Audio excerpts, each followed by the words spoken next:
with it. And then ever since, I swear, every new model I get. Oh, did you go into the void? Yeah, because I forgot that, like, if I hit down on my arrow key, it takes my bandages off. And, like, it's not the biggest deal, but I just kind of low-key undressed on your stream. I mean, I'm not complaining. I mean, you can do it all you want. I mean, I'll sit over here in the corner. That's fine with me. This is not the type of this. I wasn't prepared for the casting couch style interview today. I'll get back to you. All right. Well, I mean, I only have one small chair. I don't have like a whole couch, but if you're okay with the one chair, that should work out, right? Shit. I'm compact. I can fit. Neela Very Slam. flexible. Hey yo. Hey yo. Can you say that one more time, but louder for the mic? I'm very compact and flexible. Casting chair does have the same ring to it. Exactly, Collector. Exactly. Holy shit. Well, welcome in, everybody. It's so good to see all of you. My name is Larb, and I'm here with a lovely, amazing, super awesome Spixer. How are you, sweetheart? I'm very tired and a little hungover. The perfect time to cover some news. I love it. Let's go. Good morning, guys. It's good to see all of you. Welcome in. Yeah, we're going to be covering some news today with Spixer, talking about all kinds of craziness going on in the Vtuber scene. Oh my God, what the fuck is going on? Angelic, thank you so much for the raid. I've even had my gamer subs yet. But... I've even had my gamer subs yet. I warned you. I warned you it was chaotic. I told Spixer. They're bongo booming you. Oh, yeah. Wait, you don't have that on your stream? No, I don't know how to set any of that up. I was like, I looked at Tangia once, and I was like, holy shit, I don't have the brain space for this. All right, I got you. You're the expert behind the scenes. I'm like the tech expert. I got you. I'm okay with that because there's something about the idea of having a Kirby suck on my face.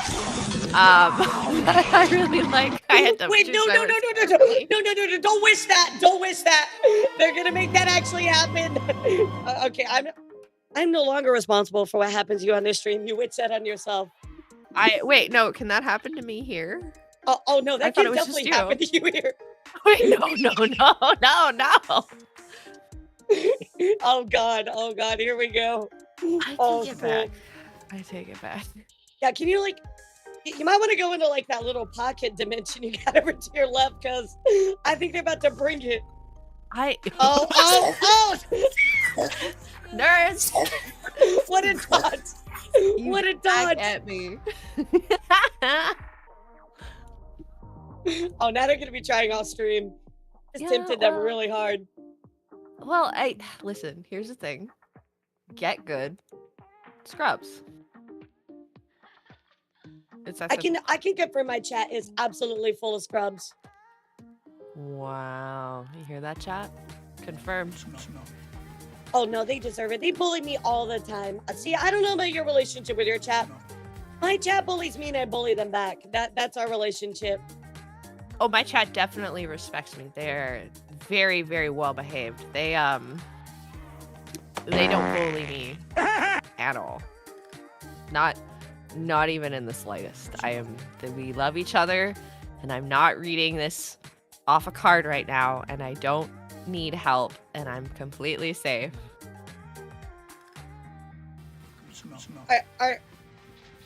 I'm safe, Elara. Just use the safe word. It's okay. Hey, Elara, did you know Spixer is only 4'6"? There we just go. Just say the safe word. It's okay. I don't have a safe word with them. You went into this without a safe word? Oh, fuck. We're done. That's it, chat. GG's. Wait, you're only 4'6"? Wait, what? No, I'm a strong 5'5". Kirby! No, Kirby, no! Oh! He put his tongue in there. No, Kirby, that's a bad Kirby. Although I did warn you, I told you they were gonna come after you. I don't understand. They got me right on the milkers. And they know where to aim, I guess. But you're only 4'6". I didn't know that. Congratulations. I'm not 4'6". I'm a strong 5'5". It's okay. I'm 5'2". I'm always the shortest in all of my friend group. I went to TwitchCon. So many YouTubers are short. I did not, like, I realized how tall I am, how blessed I am height-wise. All of you guys are so small. No, shit, I can dodge it. Oh my god, I'm taking off my clothes in front of you. I'm so sorry. I haven't even had my gamer subs yet. I didn't have my gamer subs either. Alright, what are you having today, Sprixer? I'm just actually probably gonna have coffee. I need the hard stuff today. Yeah, I was gonna say, you were hard last night. What were you doing, girl? I was doing the thing that everybody gets really offended by. I was on VR chat being a hoe. Godspeed, child. Godspeed. What the fuck, chat? Did you just toot in my face? At least let her close her mouth. Come on, chat. Keep talking about this.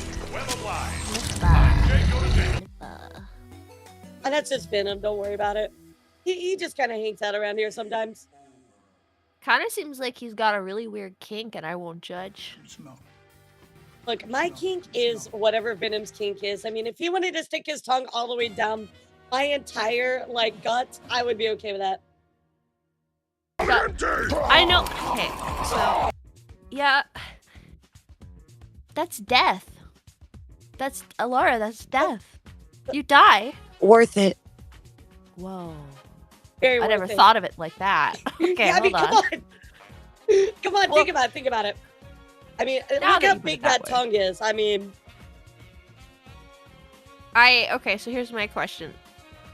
Does Venom seem like, I'm gonna get so many eyes rolled at me, but on God, do you think Venom's a Hawk 2 kind of guy? no, I don't think so. I don't really get that. I don't get that vibe from him. No, like him Toxic doing the prefers Hawk 2ing. mimics. I feel like he's got like a lot of spit. Oh, see, I thought you were talking about No. Hawk 2ing up. No. You're not Hawk 2. You don't have Hawk 2 energy, I'm sorry. Wait, what the fuck does that mean? You just seem like a lady. You just, instead of Hawk 2ing, you politely turn your face to the side, like, you know, like, like a, you're not Hawk 2, you're, I've never been so casually insulted, but also confirmed truth. I can't defy you on that. Well, you know, don't have to worry about that because I'm gay, so you know that counts a little bit. okay, like, I'm just gonna say this scientifically. I feel like women probably also need the Hawk 2. I have hung out with a few women myself, and well, I've never had this issue personally, but I've heard from other women. I mean, Sprix, I'm just saying, around me, nobody's ever had that issue. If you know what I'm saying. Oh, yeah. You got, God, the Zoomers, I learned this the other day while watching some TikToks. You give people wetties? No. We keep it Skibbity, Ohio, the Aki way. Oh, God. No, I'm offended. Okay, so here's the best part, Miss Newstuber. I get to practice this for my very first. So I can neither confirm nor deny anything that gets put in front of me after saying this. So I used to have to watch a lot of those videos for work because I used to be a talent for another group. Okay, on wait. YouTube. You had to watch it for research. So are you a boomer? I just didn't know what it was. So when I used to do Redacted for this other company, we did a lot of reaction content. Okay. And so it got put in front of me, and when it did so well, I think one of the times when I reviewed it with one of my coworkers, I think the video got like 1.5 million. And so the agency was like, holy shit, we gotta cash in on this. So the amount of times that, did you just bring me coffee? Yeah, so I think I've watched the Skibbity Toilet series through probably about 7 or 8 times because of that. I am so sorry. I've never even watched one of the episodes of Skibbity Toilet. I just say it like unironically. there is no type of hell I would ever want to put you through than watching, I think it's up to 90 episodes now. I can't even remember. Yeah, I think it was like almost 100 episodes now, right, chap? Because they were telling me that. Oh my god, I should make that a subathon thing. We should watch all of the Skibidi Toilet. Okay, but here's the wild part. You go into it, you're probably about like 5, 6, 7 episodes in. Okay. And like maybe it's different for me because I got Stockholmed into it. But like there's like lore though. It's like FNAF, right? Is. Like, I heard there's like actual lore. Like it starts off with you've got like the toilet people, and then you know they're trying to, and like a lot of people I've watched deep dives and they're like, it's talking about how we're trying to fight spreading misinformation in the world and how it's a constant battle. And then like the camera people come in, but then there's not just camera people, there's like speaker people and TV people, and they just keep upgrading their technology, and it's like it's watching a DBZ fight, because every single time you think they're gonna win, something bigger happens. I'm love that. Oh my god, I'm watching Skibidi Toilet right now. Like as soon as this collab is over, I'm watching Skibidi Toilet. I am such a nerd when it comes to FNAF lore. That is like right up my alley. So I know a lot about FNAF as well. We did a lot of content for like 13 plus. Okay. So like I know a lot about Roblox and Minecraft and FNAF and any of those like really silly like games that like the horror games. That are in like the age range. Yeah. Mm-hmm. It was a lot of fun in its own way. I'm kind of like, I ended up retiring this past year because the work schedule was a lot. We were recording 7 days a week for like 6 to 12 hours. Oh my god.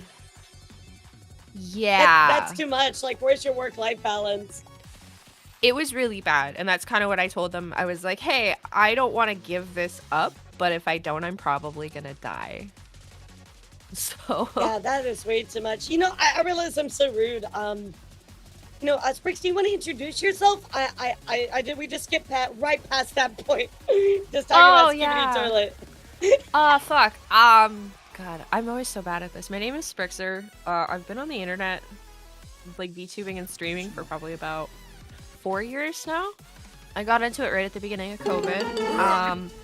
I do like retro gaming now that I've come back and I just had my debut.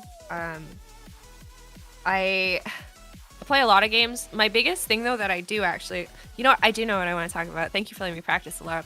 So I run this group called OSRP. Do you know what that stands for, Elara?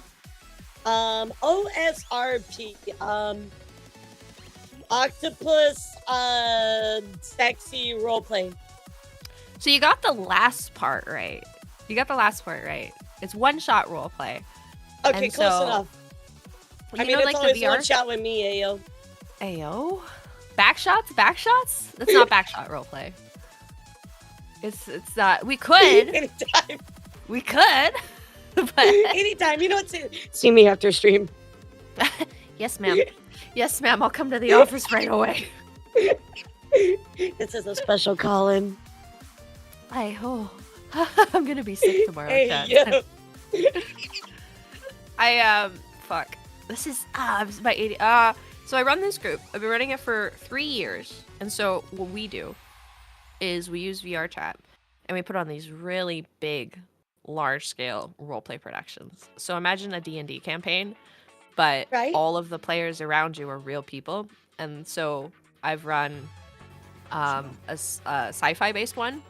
I ran a psychological horror, and right now I'm finishing up my latest project, which is a telenovela Monster College, where we have 60 active players all living out their lives at Monster College, very similar to like Monster Prom. And like we make the maps. So like I learned how to do like 3D Unity with Haven and stuff like that, another member.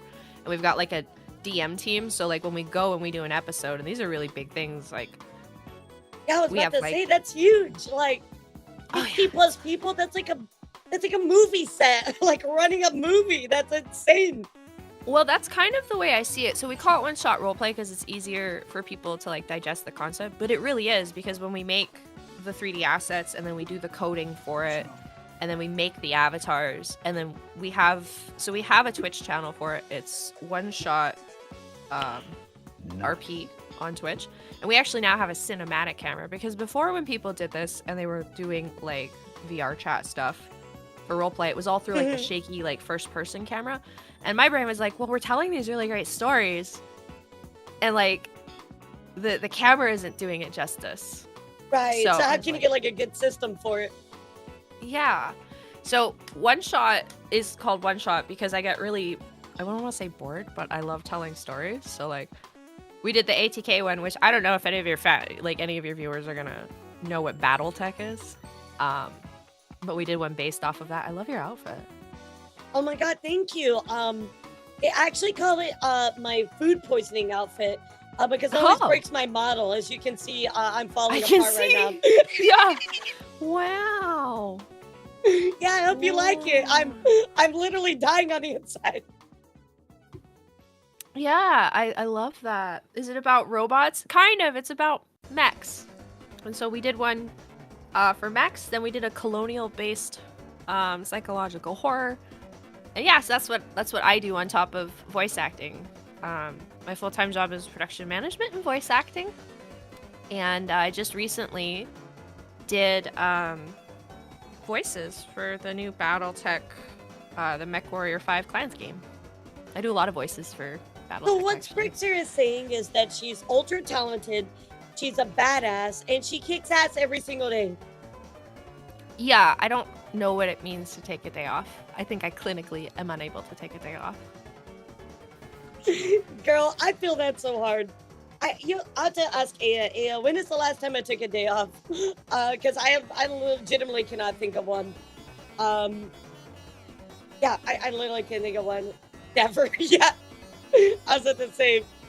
But look, guys, I had to bring Sprixer on because not only is Sprixer amazing, but I feel like Sprixer is also very level-headed and somebody that will give you some good insight into today's news that we're going to talk about today, because you know, we've had a lot of people on, a lot of co-hosts to talk about stuff that's happening in the VTuber space, but I always feel like it's really great to have another perspective to really talk about what's going on and to offer your thoughts on it. And I feel like Sprixer is absolutely perfect, so here we are today, and I just thank you so much for coming by and hanging out with me today. I really appreciate you giving your time. I'm really excited. I love to yap, so I'm here for it. Look, I'm a professional yapper. I got you. I feel you. 100%. You don't know the meaning of a day off is. I'm trying to take one day off before debut, okay?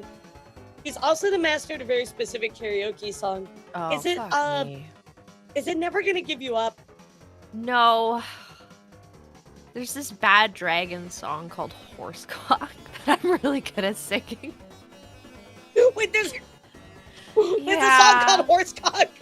Yeah, it goes like, 'cause there is no cock like horsecock. Send your asshole in a shock. It's like, how have I not heard this? Where is this? I have it, so you can just Google it on YouTube, but like, we got to the point, yeah, that's my Google horsecock. Okay, got you. Yes, yeah, let me do that really quick. While live, right? I can Google that while I'm live. I sing it on stream all the time. We actually have like a redeem for it, and I've never been in trouble. So. My chat got me a fucking record. Like, I have like a vinyl album of this song. It's so good. And we play it really slow sometimes, so it's so creepy. It's just like, there is no cock. I love that. Okay, look, I gotta look up this song. That sounds amazing. Your life will be changed.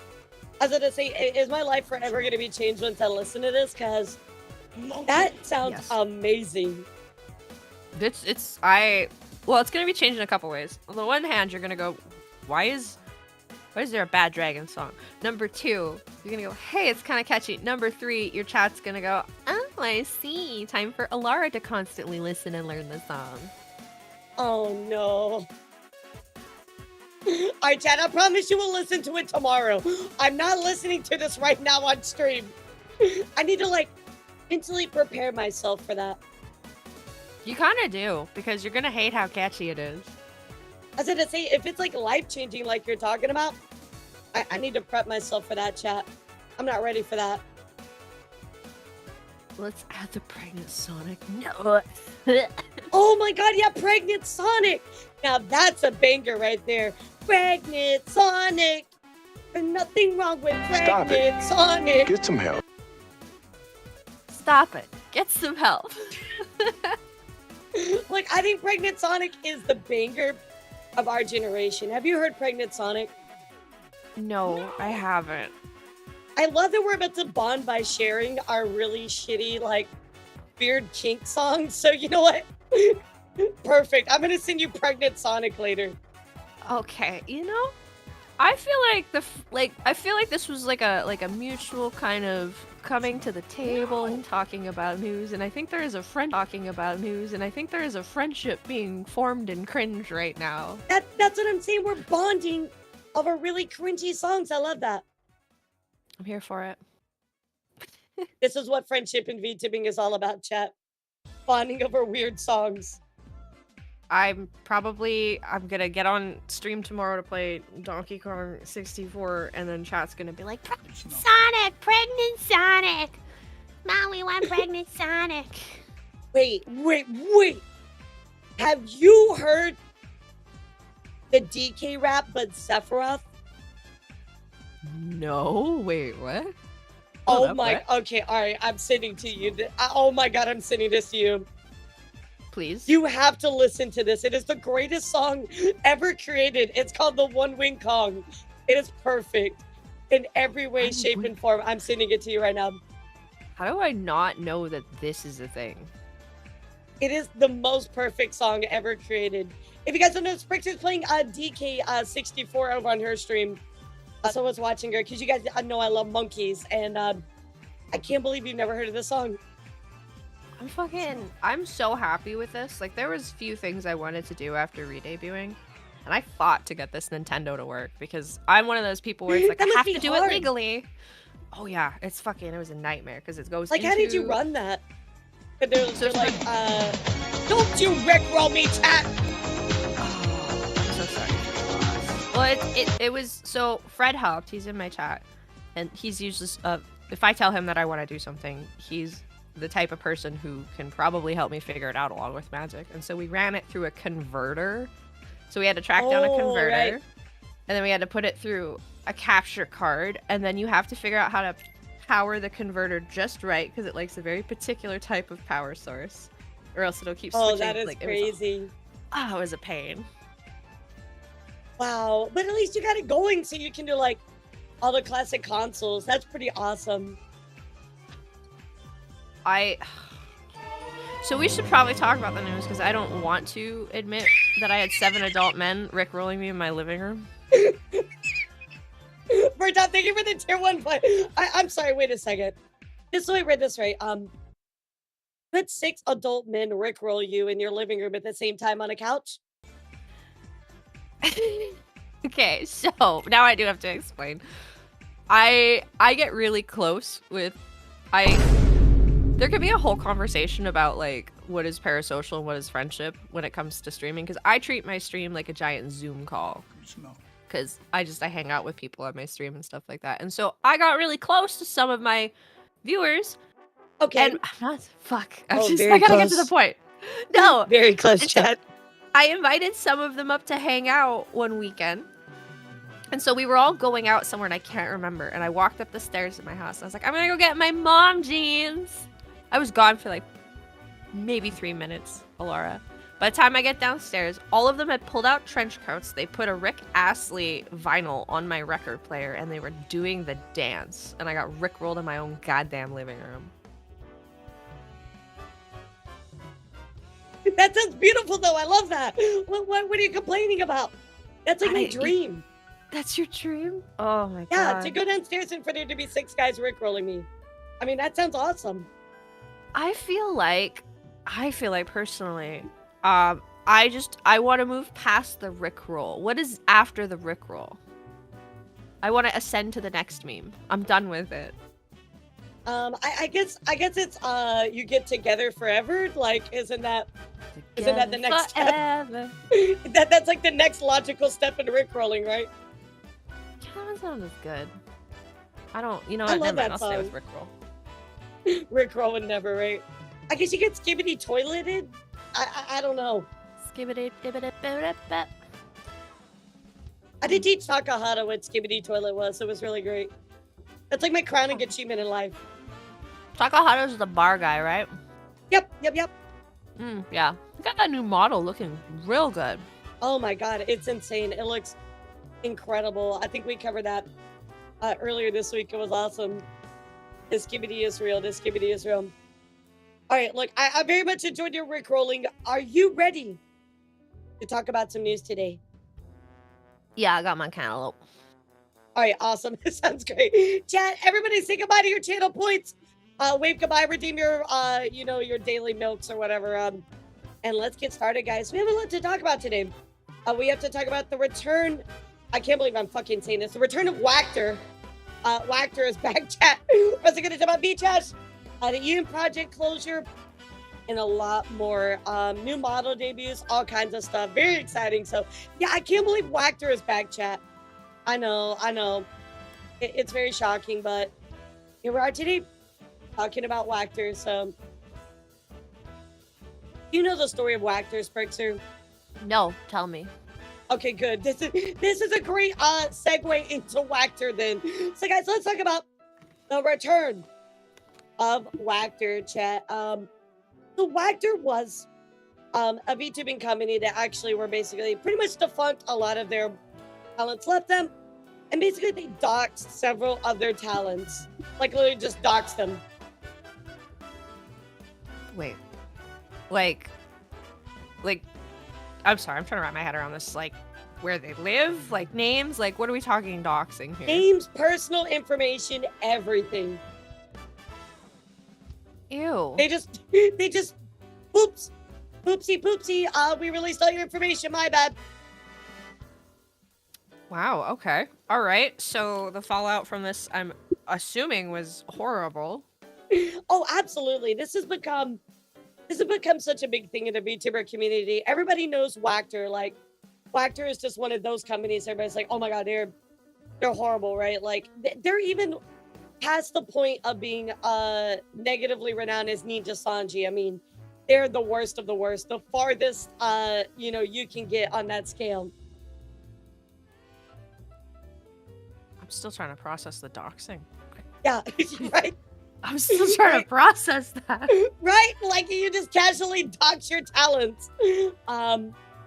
Really horrible situation all around, chat. Well, they did have a lot of their talents leave. The people graduated, of course, due to all the stresses that they had and everything that was going along with that. So here is actually one of the talents is here, which is Mitsurugi Leah. And they were actually, I think, one of, first generation of Wactor. So very first generation, doing their thing, decided to leave and so on and so forth. Well, Wactor has decided to sink to a new low. That is right, guys. They have decided to sell this former model and everything associated with it. Just sell it. Here you go. It's up for sale. Just go buy it. The look on Sprixer's face. It's killing me. Because do they not have somebody at this company that sits at the, it's that meme. You know the meme where they're all sitting around the boardroom and they're all like, how are we gonna fix this? Maybe we should blah, blah, blah. And that one guy's like, or we don't sell the old models and make asses of ourselves and like just chuck them out the window. It's literally the meme. It's literally the meme. So not only have they recast this person, and of course, they're talking about everything in here as well. Hey, 200,000 subscriber channel, 3D model, multiple costumes transfer. And they're calling it, a soul exchange. So they've, given this to this new talent to run this new model. Again, they dock somebody, and somebody is actually going to be piloting this new model and everything. They're opening up auditions now to recast all of their graduated talents. Okay, but like so it's weird because so you don't do that in the VTubing world, right? Because there's a level of connection that you have here. Where I came from, and here's the really interesting thing. So I actually took over for a talent before me for a character. Okay. And it was considered a voice acting job, but when you get down to it, being like a PNG kind of personality on YouTube and stuff like that, it was like, it's icky, you know what I mean? I didn't realize it, and now that I'm seeing it in front of me, it's icky, and I don't like it. That's just not okay. Very icky. I think one thing that we have to talk about here is, chat, in the VTuber community in particular, recasting somebody is a really, really big no-no. It feels weird because let's say, chat, that you guys know me, and we're all, you know how I sound, you know who I am, so on and so forth. Let's say that you saw me one day.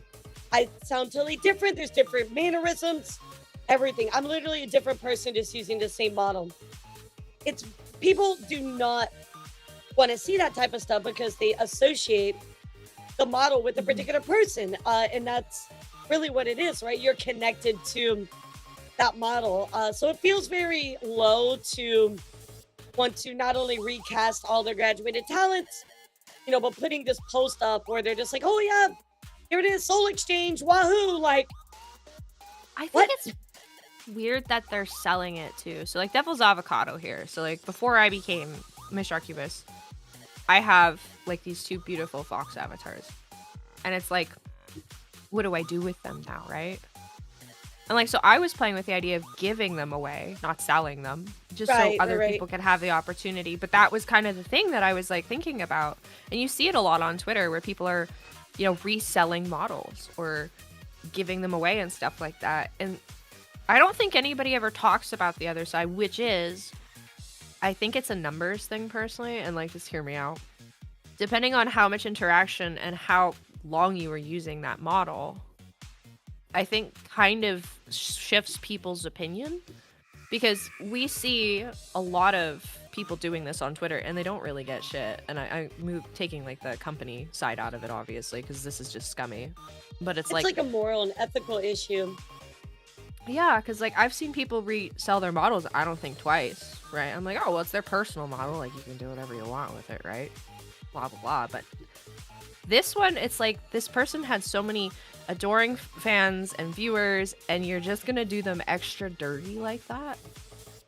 Nah. I don't know this Wactor, but they're, for lack of better understanding and inserting a dad joke, they're kind of whack. Yeah, well, Wactor is definitely whack. There's no denying that. Now, just to kind of read what's going on here, chat, they are now known as 910 Inc.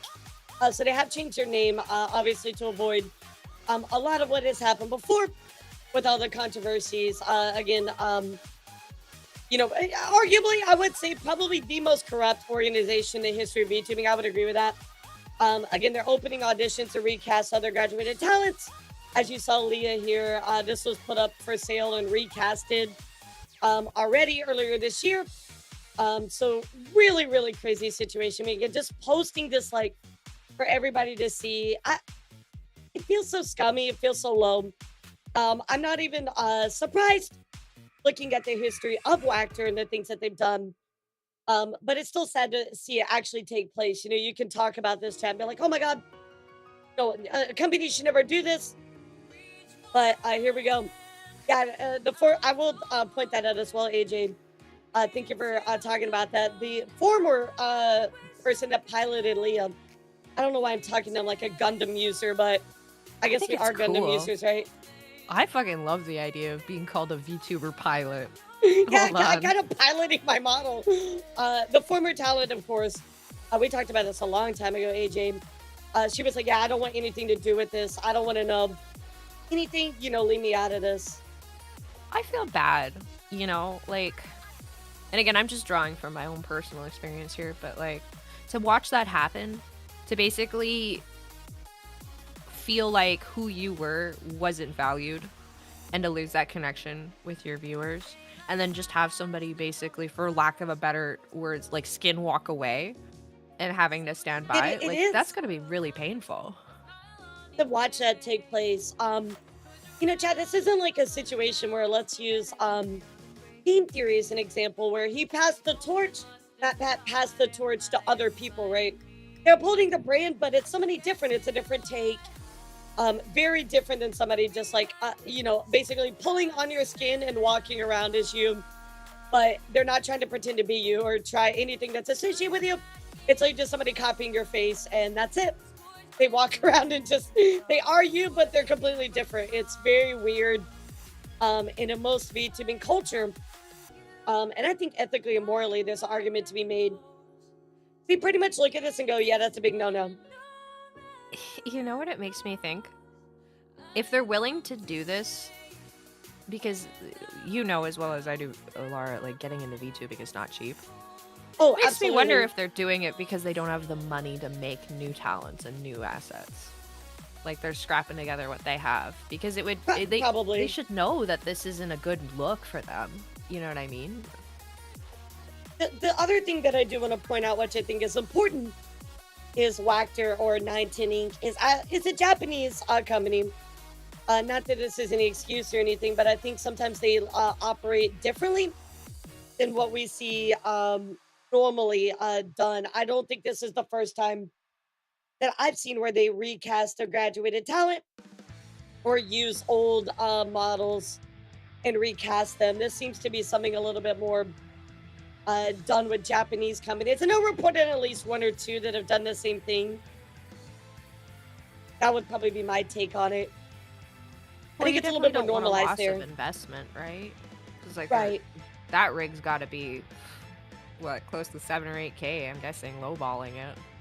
Yeah, I mean, let's with look at it. I everything mean, it's a pretty like decent model. It looks a little bit older, like it's a little bit dated, but I mean, nonetheless, like I mean, it's still rigged nicely. It looks good.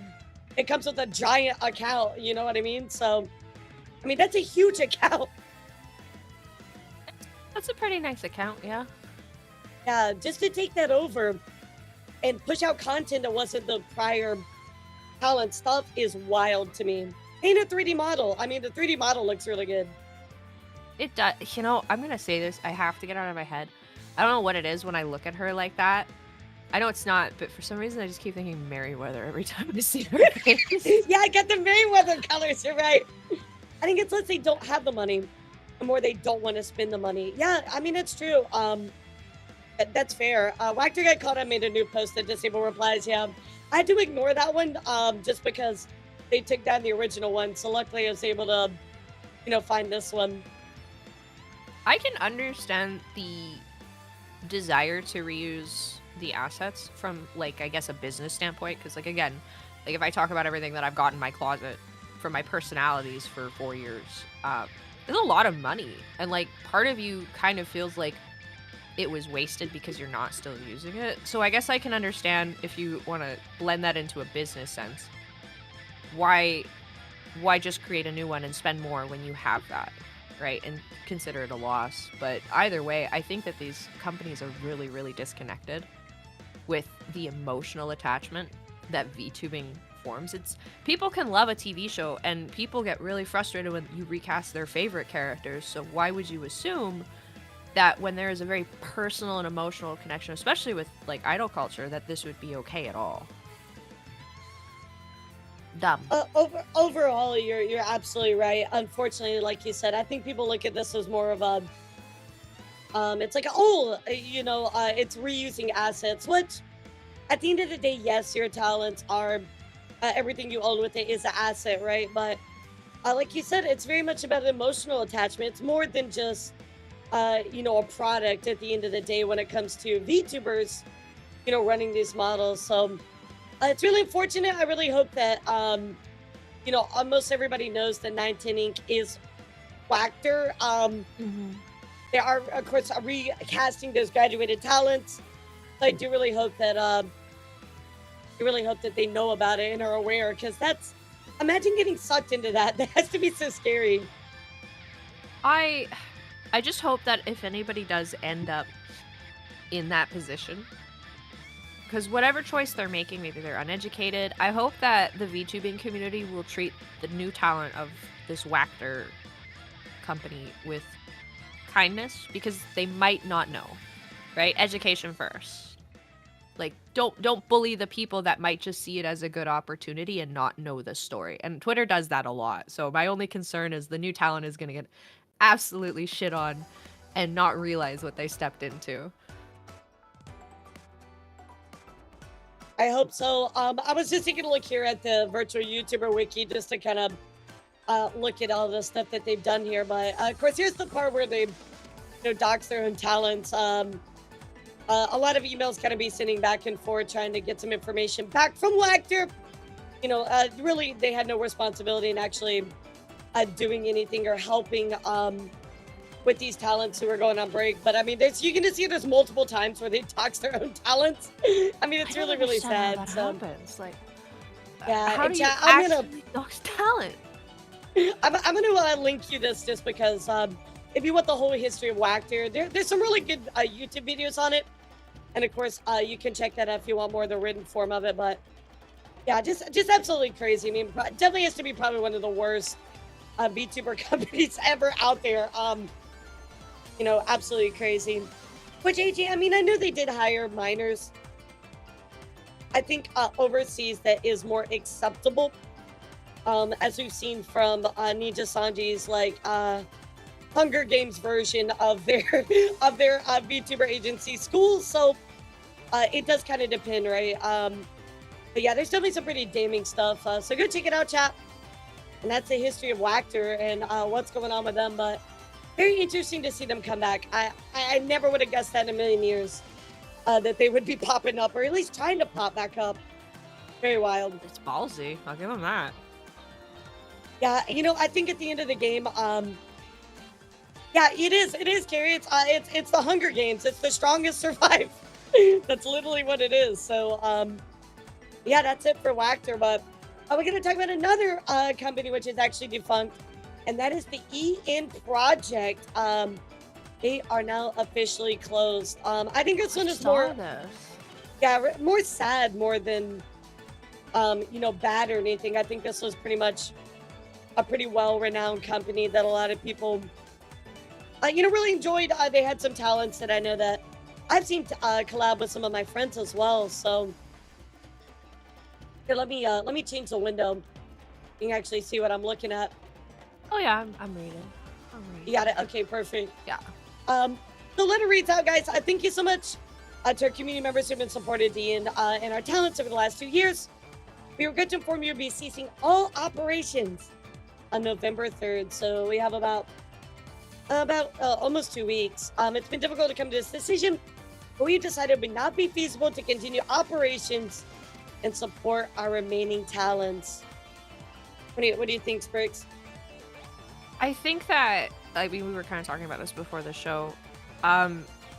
It's sad, but I would rather see a company cease operation and understand that they're in a place where they can't perform or support their talents in the best way possible, and allow their talents to transition out. I haven't read the full letter yet. We're going to be going through it, but I hope that this was made as a choice to make sure that their talents could succeed and thrive.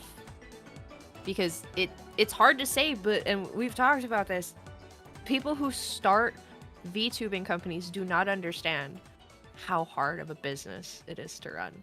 And maybe with well intentions, they probably just hit a wall, either financially or management wise, where they couldn't get around. And I really love it when I see companies like this realize that they need to do right by their talent first. So it sucks. I think it's really nice. At least they offered them the opportunity to purchase their IPs. I know some people would be like, oh, they should have given it to them for free, but remember, guys, this is a business here. So at least there is a good ending out of it. I know that Idol recently had a very similar thing where they let people kind of purchase parts or all of the IP or earn it back. So this isn't something that's abnormal. But, reading on here, after the company ceases operations, the channels and social media for talents, Sky, Blaze, Miri, and Amora will remain unchanged as they have purchased their IPs and will continue as individual VTubers, so they're not going away. The majority of the content for Zumi and Nanami YouTube channels will remain available after the closure. We'll be streaming and creating content under new indie personas in the future. So there are 2 talents. They're going to be kind of doing their own thing, chat. On November 2nd, after the final streams with Ian, we'll be adding a link to their new personas in their YouTube and Twitter bios so they can be found more easily. I think that's nice. That's a nice little step that they did for them. I hope you continue to support all the talents in the future endeavors and wish them the greatest success going forward. Now, Zumi and Navi have requested to have the remainder of their time off from streaming and socials so they can focus on their mental health. However, they both confirmed that they'd like to have their final streams on November 2nd, 2024. Yeah, again, that just kind of reconfirms what I was thinking there then in my mind. It was a choice made talent first. Like, not a lot of these companies would be willing to part with their IPs or support them on their new ventures like this and even make a statement like that. So it definitely seems like they hit a roadblock behind the scenes and knew it was going to go bad. So they decided to make that choice. So we need to see more responsible people in this space like this, because it's okay to admit something's broken. Yeah, it's just fine. I think too many people look at this and they're like, oh man, how could this happen? But I mean, guys, they're doing the best that they can for the talents. You can see that in the care that they gave, and also the fact that they're like, going above and beyond linking these future personas, you know what I mean? So I think they're doing the very best that they can to support the talents, but sometimes it is okay just to like call it quits, right? If you keep pushing on when you don't actually have the resources, are you really doing the best for your talents? So, I'm okay with this. It seems like they're being responsible, like you said. It's hard to say too, because like when I say things like, I don't want people to judge me too harshly when I say this, because you can start something with the best of intentions, right? But I think a lot of these places too, the biggest factor that, and this is just me asserting an assumption in here, too many talents is a very, very big problem with a lot of these companies.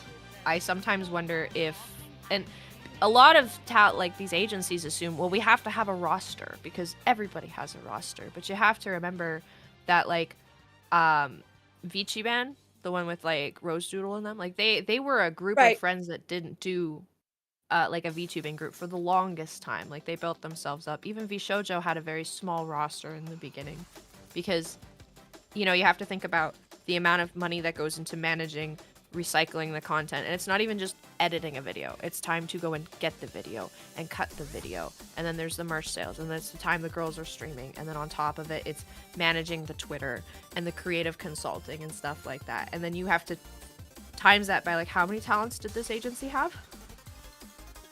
That's a good question. Let's take a look. Let me find out. Because when you break it down, it's so much more than just turn on machine and stream. There's a lot of overhead costs when it comes to running an idol style company or a talent company. And you have to remember that if a company is going to do a good job, they also want to make sure that they're providing their talents enough opportunities to make a healthy wage. Right? So then we have to remember they're pushing, like if they're doing fair merchandise splits, that's less to go into overall planning, because you have to remember that like all of the assets, guys, like emotes are really expensive, trailer videos are really expensive, all that kind of crap. Sure, absolutely. So right now it looks like they have 8 talents. Overall, I think they had two different waves right here, so they're very cute. Oh, I know. Killia. I know that. I really kept up with Killia. I liked her stuff a lot. And it's unfortunate that this stuff happens, right? Because it's a new genre of agency and talent management. Like this is a new place. There's not a lot of other industries online that kind of match the trend and the financial projection that like VTubing has. So sure, absolutely. It's like people need to understand like this is the standard. like if you try and you don't think you can succeed, it's okay to put it down. And like I would, because we just talked about the whack company, I'm gonna call them, fucking whack up royally, company.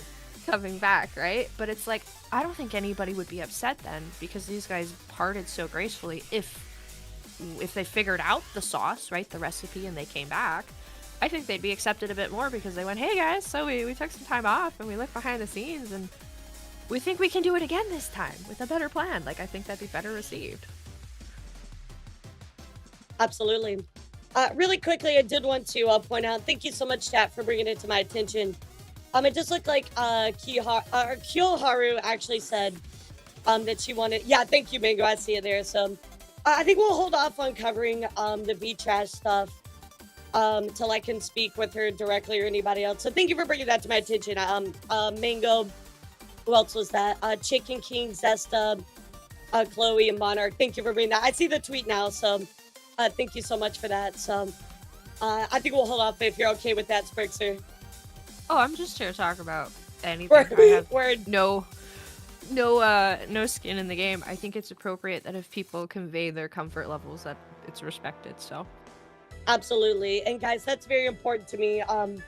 If somebody says that they are not okay with me covering something, I'm more than happy to always oblige with that. That's very important to me. So even though the information is public and is put out there, if somebody makes that request, I'm always willing to abide by that. I want to make sure that integrity is always there. So we'll hold off on the V-Trash stuff for now. There's people behind the news too, right? Like whoever that, and I'm sorry, I don't know who Kyohara is or a lot of what's going on with this V-Trash stuff, but they're a person behind the screen and they're probably not having a great time. So the fact that you sit there and you respect that gives me a lot of respect for you and being on here to talk, because I think it's important to remember that whoever that is just a little nerd with a sweater behind a microphone having a bad day, right? And we want to take care of people. Exactly, same. So, yeah, no, I always try to be understanding. Again, guys, this is, it's a very delicate situation with certain stuff. Obviously, my intention is good, right? It's to, bring light to things that are going on. But obviously, if somebody is not comfortable with it, we will not move forward with it. So I think that's very, very important. So thank you for bringing that to my attention about that tweet, guys. Really appreciate it. And thanks for understanding, Sprixer. That does kind of remind me as well, chat. There is a certain subject that I do want to talk about coming up on Wednesday. And I know a lot of you brought this to my attention as well. That's actually death blooms. A lot of people reach out to me about this. I will be covering it on Wednesday. Have received express permission, and we will also be having a killer saw on the stream that day as well. So just to let you guys know that is coming up. But yeah, thank you for your understanding, chat. I appreciate you. Yeah, sure. I guess my thing is like, if people put it out there publicly, you know what I mean? Like it's pretty much up for grabs. But that being said, if somebody says they don't want it covered, I'm always happy to respect that. Well, and the thing is too, is like the news technically has already been covered on it, if you think about it, because self-reporting and self-identifying situations like this, with Kyo going out of her way to make her own statement, I think that's enough. Yeah. You know what I mean?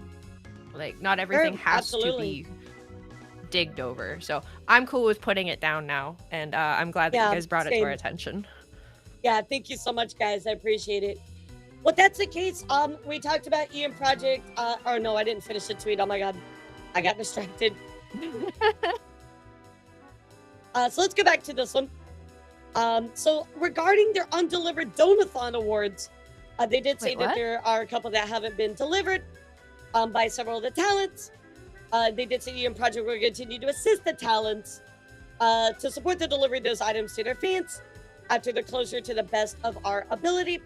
And for stream-related content, the talents offered as awards, it'll be up to the individual talents to deliver on the streams promised in the future. If their stream content requires assistance from EIEN, we'll also still commit to assist the talents to the best of our abilities. So that's nice that they are putting that support in there, you know what I mean?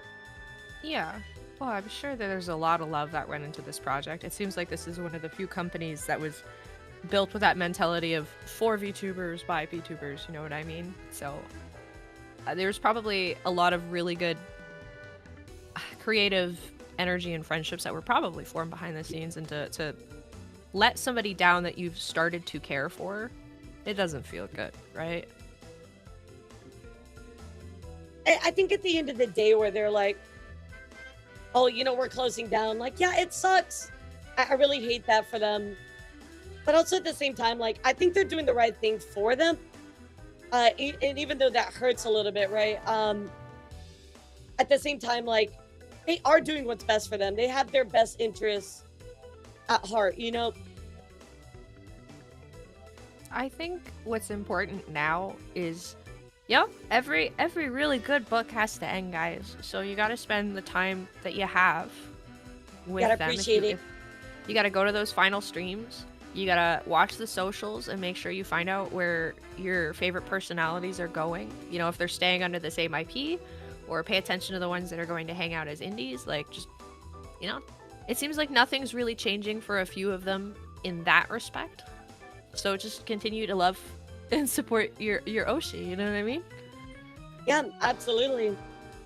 Regarding the merchandise, of course, EIEN Project says they will take full responsibility for all the merchandise orders. There's been actually issues with the manufacturer with some of the pre-orders, man. More VTuber merch issues. That sucks. I have so many comments on VTuber merch. Like, yeah. Same. We could go ahead. You know, lay it out there. I mean, I have a lot to say too. Trust me. And it has nothing to do with them. I want to make sure that don't parse my words the internet. Like, this is my opinion in general being brought up by this factor, not basing on EIEN's merchandise. So, I think that most merchandise companies are slightly predatory. Hold. Because... Okay, I'm listening. There are a lot of companies, and I'm gonna kind of talk a little bit about my experience with a couple of them. So once upon a time, a couple years back, I got this really cool opportunity with a merchandise company. They sent out this little thing on Twitter, and they're like, "Hey guys, we're looking for other people to partner with. It's gonna be so great. So just apply, and if we pick you, we'll do a merch run with you." And so I did, because like most little you VTubers, get excited, yeah. Yeah, and like it's a bigger company, oh, well, maybe I'll get good exposure and maybe it's gonna be good for me. And so I got the email and they're like, yeah, we're really excited to partner with you. Please send in all of your art. And so I did. I commissioned an artist. I got really, really excited to do it. And then nothing happened. I went into the portal, I put my art in, I was waiting. They didn't respond to me for a year. Really? I sent messages. Yeah, and what was frustrating is at that point I didn't know if the art was like held up and now technically theirs, so I wasn't sure if I should just go take it to like reprint. And so I ended up going to Twitter finally after a year, and I have no shame in talking about this because it's public and my own experience. I said, "Hey, Uwu Market, what the fuck?" Oh, like, it was why with Uwu Market. Oh my god. Yeah.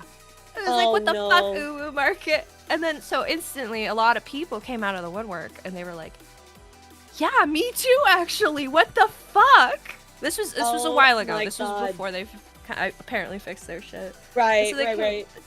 They came to my DMs, and they're like, we're so sorry, like, we'll fix this. So I got my merch run. And I've got people in my but it took all that to get that done. Oh, no, because it got worse. It got worse. So there's actually, so Raven's one of the people in your chat right now. I remember them doing my run. And then it took 6 to 9 months. And nothing really got delivered. And so I got really frustrated. Oh, hell no. And I went. Oh, hell no. Oh, I went and we were DMing them. And so I had my assistant at the time DM them. And they were like, hey, can you look into these Sprixer orders? And they're like, well, what's the order number? And they were like, well, I don't have the order number. That's not something that the viewer's gonna give me. But if you just look at the batch, because if you think about doing merch at all, you would obviously have a batch number or some way to identify the Sprixer prints, or et cetera, et cetera. And they're like, well, we can't help you unless we have an order number. And we're like, no, we're complaining right now because there's like, people haven't gotten anything. They feel like we've broken their trust. And so I actually, I was talking to the assistant. The assistant was a little out of line with how they handled it because we were really frustrated. Like, I will fully admit that they were very spicy with Uwu, but we were getting nowhere. We pulled our line from Uwu. So I won't work with Uwu. Oh, wow, yeah. And that's not the first I've heard of this similar situation. Unfortunately, chat with Uwu Market. And apparently they have, fixed a lot of their issues. But I know that has carried with them for a while, that reputation. I think personally, so there's that, and there was a couple other companies that I watched either reach out to me or my friends where they're like, hey, yeah, so just buy our $1,000 package. So you pay us $1,000 and then we'll make all the merch for you. And then I think the percentage back was like 30 or 20%. And so I get really frustrated with these VTuber merch companies because there is a profit to be made off of the VTubers themselves signing up. And there's not usually a very fair split. So I'm always pro fourth wall for smaller streamers.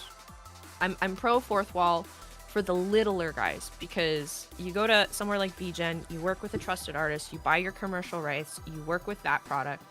Right. Fourth wall has like the built-in gifting. They give you 40%, or you can adjust your prices. Like, it's just more friendly to smaller VTubers. And sorry, I get real mad about this stuff. No, you should. I mean, that's very fair. Yeah, AJ, I mean, we talked about Copium merch so much before. Oh my God.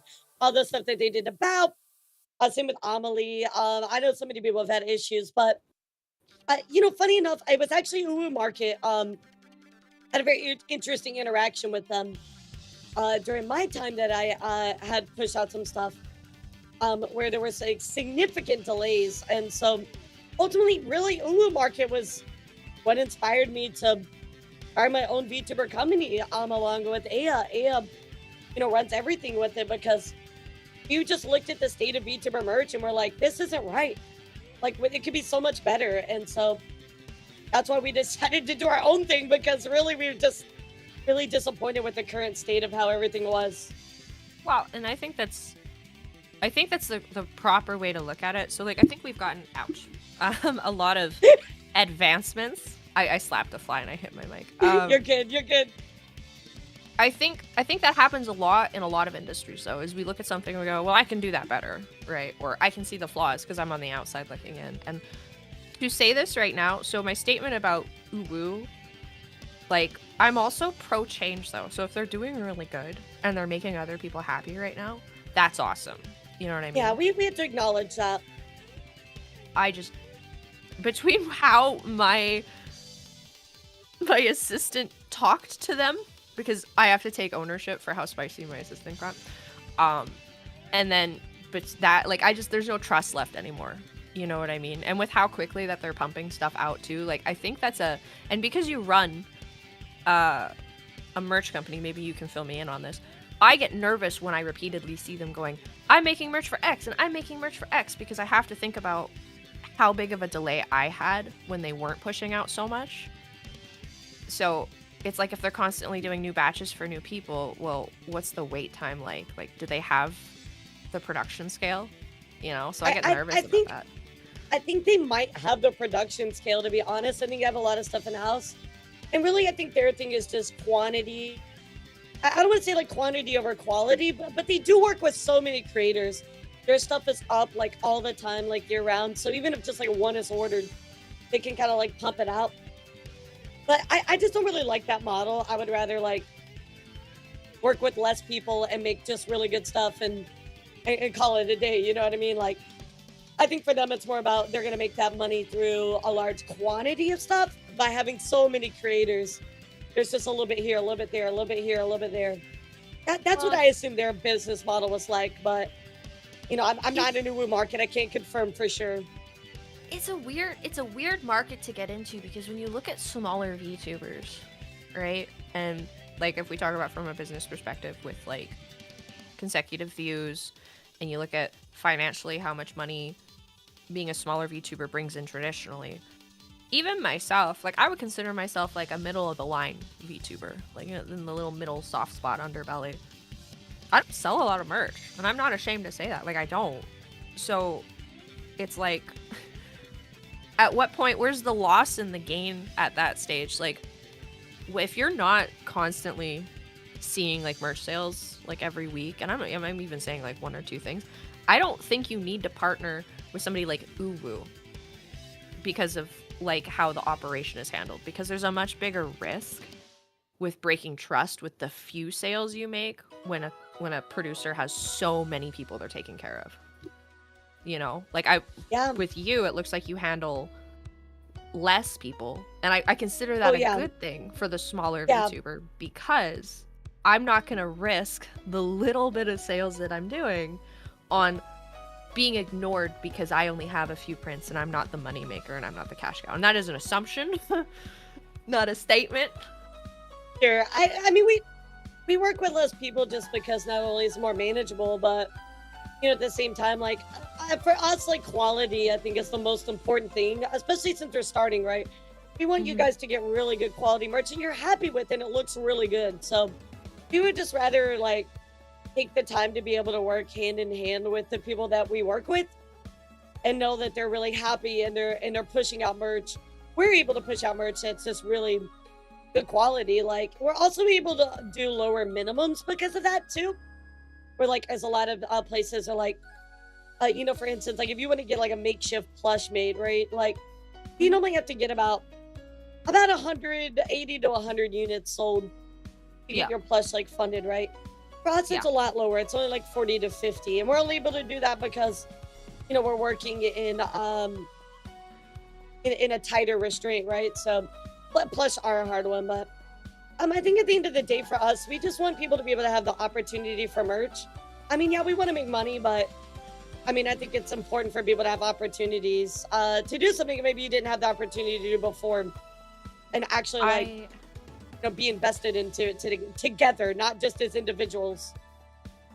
In my other life on YouTube, we had such unique merch. So my perspective for merch is different because like, so how I sell merch and like I've seen the difference. So like a good example is I've got 3 states of understanding. I've got my VTuber side, right, with how much I sell.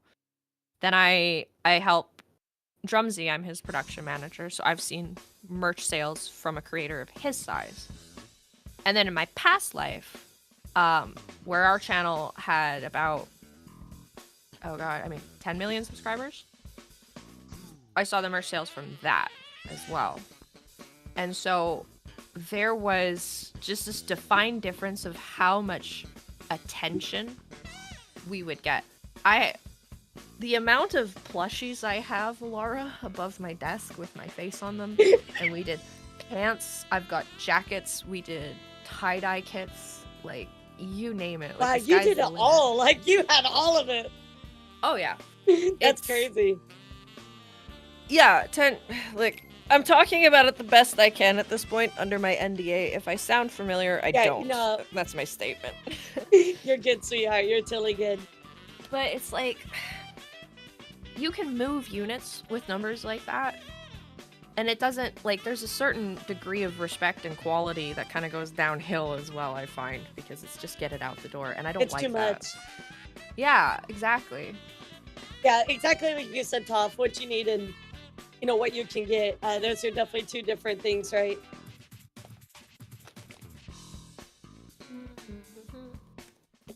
So, very interesting, guys, about, of course, the merchandise. It's always interesting, especially for me, like looking on the outside and looking how things function.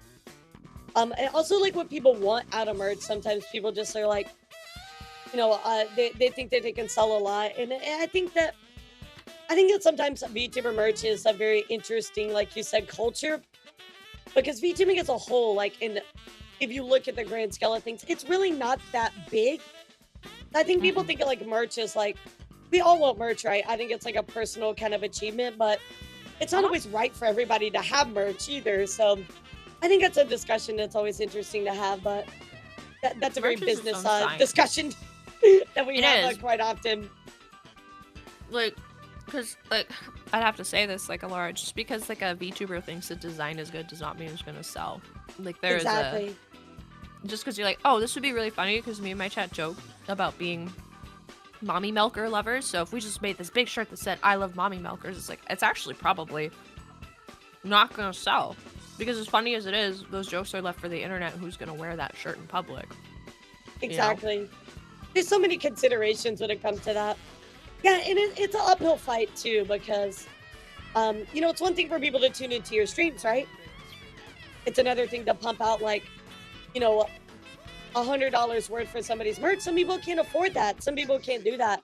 And that's okay. There's nothing wrong with that, right? It's just definitely, it's quite a different culture when it comes down to everything. I think if the VTuber is leaning more into idol culture as they grow, I think you'll see more merch sales because there's that relationship there, right? Idol culture definitely has a side to it where merchandise is part of it, whereas like I personally think outside of my reach as a VTuber in this life, it's like it's like a giant Zoom call. It's like hanging out with your friend. You know what I mean? Like that's my energy. I've never really been interested in the idol culture, like culture side of things, and so I think that has something to do with it. You know, like I 100% agree. I mean, we were looking at Nijisanji's financial stuff the other day, and about anywhere from 65 to 70% of their business is merch. I mean, it makes up so much of their company. Actually, I think it was 60%. Don't quote me on the stats, but it was more than half that was coming straight from merch. I mean, merch is absolutely huge for idol culture, so you're 100% correct there. I mean, we can see it's supported by the numbers. Well, there'll be studies in like 10 years about VTuber culture. I'm really excited to see them actually, to see like, because you know some nerd at like Harvard or right, like it's like Stanford into it. Is doing a thesis on virtual content creators right now and their effects on society and mental health. I'm just so fascinated to be technically part of that study one day.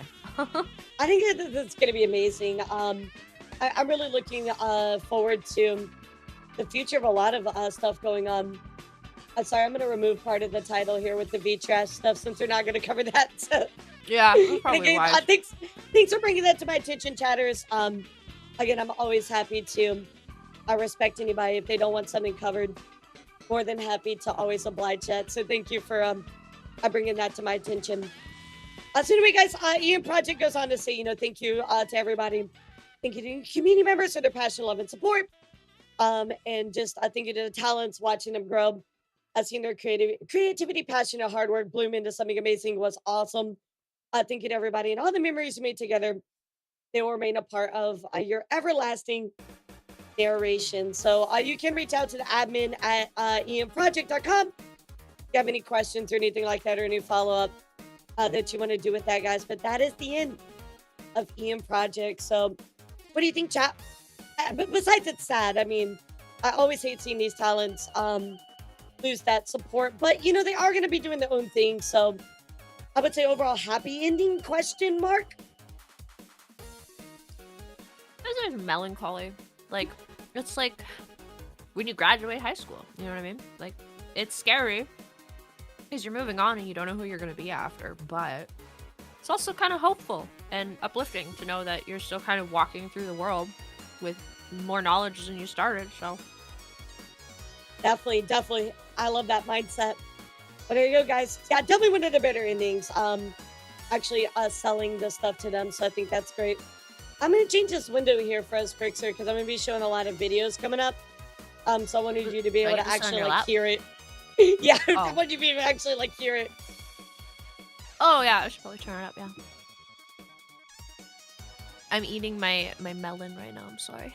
Oh my god, that sounds so good. I did not like eat any breakfast today. I made a mistake. I made a mistake. I just want your community to know how much I did want to be here because, like, again, I messaged Elara back at 1 a.m. drunk. And I was like, I'm going to this because I'm hungover as all hell right now. I saw that it was so like I got up early this morning around 7, and I saw your message, I was like, oh my God, she's gonna be tired. I love that. So thank you for being here. Thank you for pushing through. So guys, we're gonna hop right into some corporate VTuber news. We're gonna talk about Nijisanji. That is right, guys. So first up, let's talk about Sunny. Actually, debuting their 3D model. And as you can see here, they were having a pretty good time. I'm sorry, it's funny. Actually, they're like they're like arrested Luca. Everybody was making like memes about this. Oh my goodness. Yeah, no, everybody was making memes about Luca getting arrested over like in the document, but yeah, there's Sunny's 3D chat. Looking pretty good there. I had to say for Nijisanji standards when it comes to 3D, definitely not too bad. So let's take a look at the clip, guys. Knows Luca has connection to organized crime, but can't arrest him without substantial evidence or a confession. This traffic incident could lead to a chance to put him behind bars and prevent any further criminal activity. The suspect continues to claim no involvement with the accident, but Officer Briscoe reckons the bloke is telling porkies. Things start to get full-on hectic as Officer Briscoe turns up the heat and trying to get Luca to dob himself in. With neither side yielding their stance, Officer Briscoe is left with no choice but to change strategy. VSF knows oh Luca my God. Definitely my favorite part of this debut. That was so funny. It's so funny. So, what do you think about the models? Do you think they look pretty good? What's your thoughts? Oh my God, you're gonna get me in trouble with Nijisanji. So, because we do models and stuff for my projects and stuff like that, they're okay. Like, it's so weird to see this renaissance of 3D models in this space, because I remember when it was the opposite. Like, you weren't taken seriously if you had 3D. Now, 3D is like, I mean, it's really, everybody's moving over to it. You're absolutely right. Renaissance is the right word. The materials are bad. Like, and if you don't understand Unity or Blender speak, basically, the texture's low quality. It looks stretched and blurred out. I don't know what shader they put on these models either, but like the faces are really, at least for the one on the side there with the bright blonde hair, the face is really blown out. It's very bright. The yellow in the hair is also blown out and bright. Like, the design themselves for these VTubers is beautiful. I don't think the 3D models do any good justice. Maybe it's the program they're choosing to use as well. Yeah, I don't even know if they use shaders at this point. Yeah, shaders is my question. I really gotta say, I don't really like Luca's model. I've never really liked Luca's model. But I will at least say that his model looks pretty decent. Like, it looks better than a lot of Nijisanji stuff I've seen.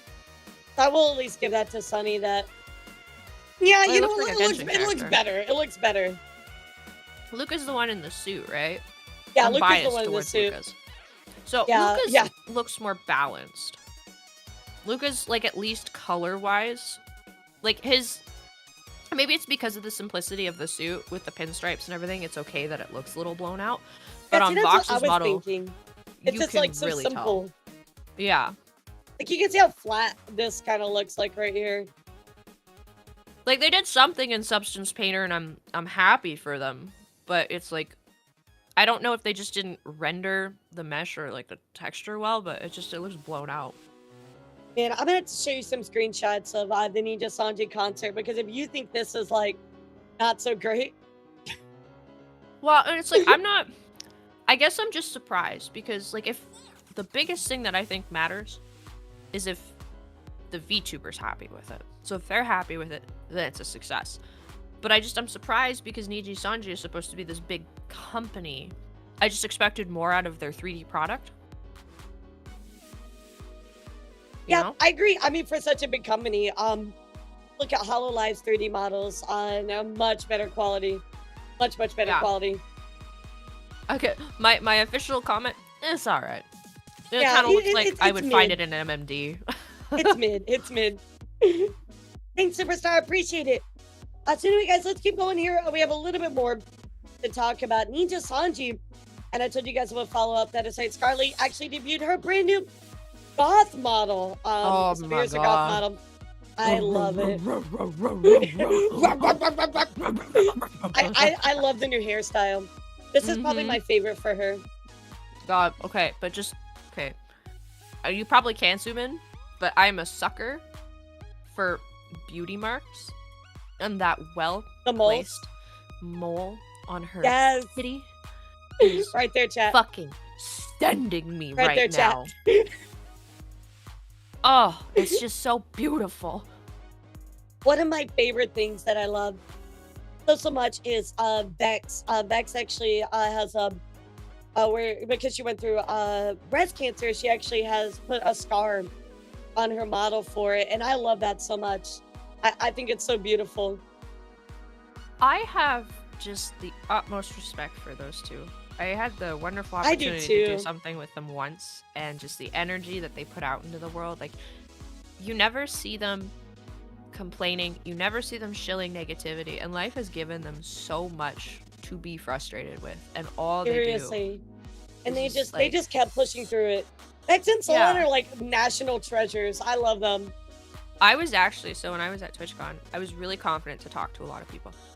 They were the ones I was the most intimidated to, and I did not say hi. Oh no, they're so sweet.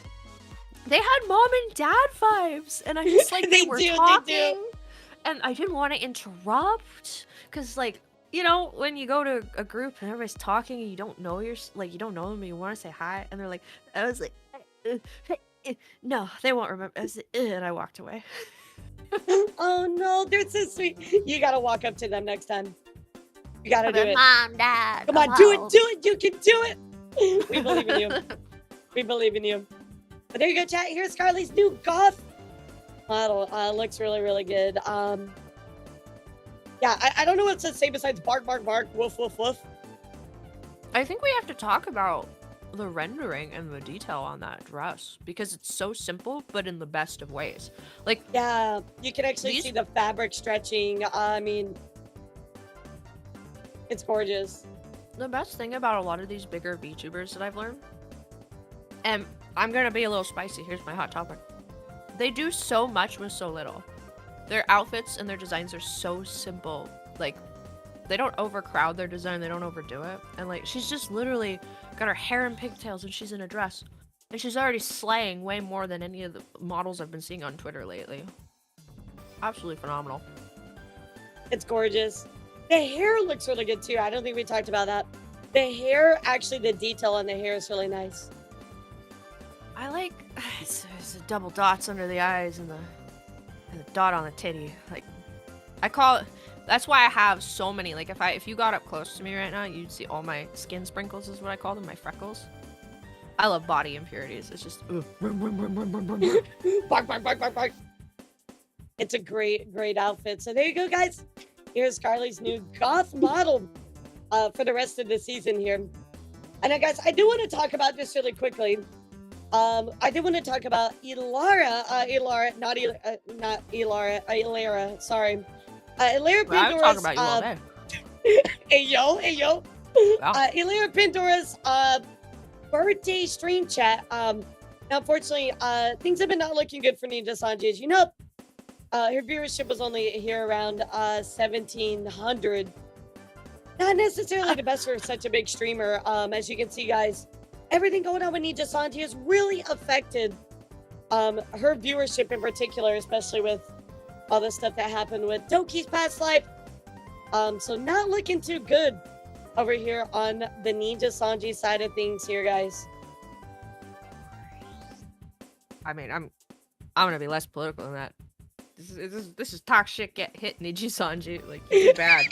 Like, I'm sorry if you think that people are just mindless sheep that aren't gonna care about you being a bad person. Like,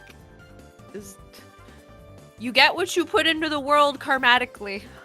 That's true. That's true. To put this in perspective, Belfry, he has over 500,000 subscribers on her YouTube channel. Let me say that again, guys. She has over 500,000. 500,000. Baby numbers. 500,000. Baby numbers. Yeah, baby numbers. And she's only at 1,700. That's pretty low, guys. That's pretty low. So, but ultimately, I did want to point this out. Remember, this was for her birthday celebration, which, you know, for most of these streamers is a very, very big deal. So, yeah, guys, that is traditionally when we see high turnout for most streamers, too. So it's not even Right. just like a Nijisanji thing. Like, when you're having a special event, traditionally views go up. And Exactly. Yeah, peak viewership for a special event. It's my party and I'll cry if I want to. Oh my god, do you know that Melanie Martinez is actually done with her Crybaby era? Her last show for that, I believe, was last night. really? Yeah, Fuck. I know. I'm so sad. I remember making MMDs to Copycat years ago. Man. I love that so much. You better send that to me. That's beautiful. But you'll get to see my... Okay, so actually, fun fact. My first... When I was, like, figuring myself out, my first kind of run at my persona, trying to figure out who I am, I was an elf. Yeah. Really? Oh, okay. I see how it is. Let's go. Yeah, I Hello, have brown elf, let's hair. go. And I had a foxtail because I was like, wow, design-wise, it's really weird not to have a tail. So I was like, I'll just give her a foxtail. That's cute, though. That's super cute. You're gonna have to send that to me. I want to see that. Like, I gave I'll you bring the you- one-wing Kong. You have to send that to me. It's only equal. I'll tell you what, since I did the news with you, why don't you come over to my place? And I Okay, was bet. gonna have a VTuber funeral because I've had, like, I'm not one of those people that's just rebranded and renamed myself, right? Like, I've just been Sprixer and trying on different skin suits. And so I was gonna, like, just show off all of my really cringy old content before I, like, fucking send her out to sea. I want to see it.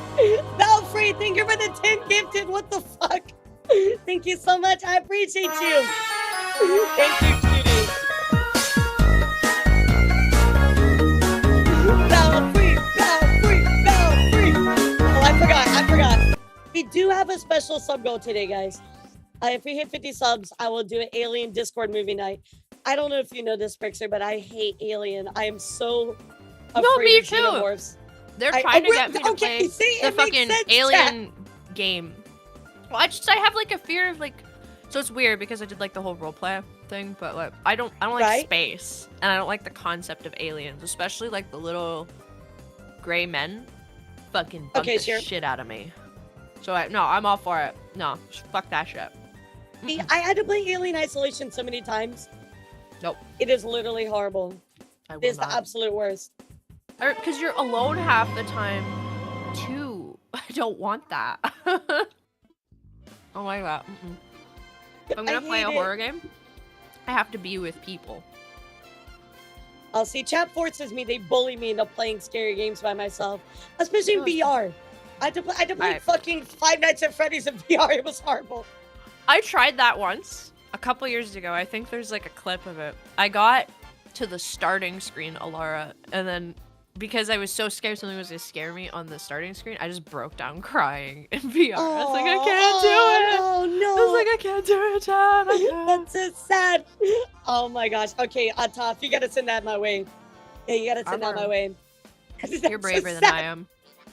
But you Oh got my okay. gosh. But here's my play. I five had this real hard, so I'm like, Okay, yeah, I'm ready. guys, I'll play a horror game, and like I'll always put it on the menu when I do like a special event or something like a donathon or like whatever.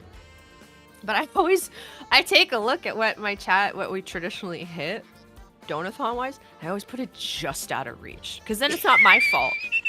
Then it's not my fault. I'm like, well, I mean, what am I gonna? We didn't hit there. Oh no, maybe next time. Maybe next time. See, that's big brain, but my problem is I try to do that, and then they just do it anyway. They just always get there. There's no escape. I I've gave up learned a the long time level ago. of no ballsing my chat, and I've been Oh, coasting see. upon it. See, I feel like I thought I had that a long time ago. I even double checked with my mods. I'm like, hey mods, you know, what do you think about this? How high can we get it? They're like, oh, just pick this, you know, really crazy number. I'm like, all right, perfect. And then every time they still do it. Not fair. Just get new mods. Yep, you're all fired. It's alright, guys. Pack up your bags. It's my job now. I'm taking over. I love it. All right. Right, mods, write that down. Fire all the mods. Okay, write that down, mods. Yeah, write that down for later. Remember that.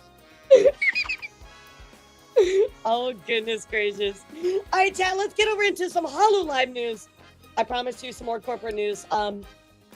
If you've not seen this going around, Sprixer, this is actually a new brain rot song made by Raiden, who is from Hololive, or I'm sorry, Holo ID. Oh, so no. I want you to hear it before I no. show you her video of it. But it is I need you to know this. I need you to know this. I have echolophilia.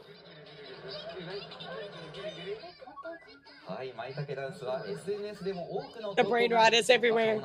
It's taking over. But it's catchy, right? I mean, I can kind of hear it underneath the reporting. I can't really pick up on You know it. what? Let me play for you Oh, no. the full thing. Here we go, chat. I Here should we have go. just said it. Yeah, no, I got you. I can't. You're gonna want to listen. Are you ready? I'm Here we go. Oh. No. Oh, no. Oh, no. No.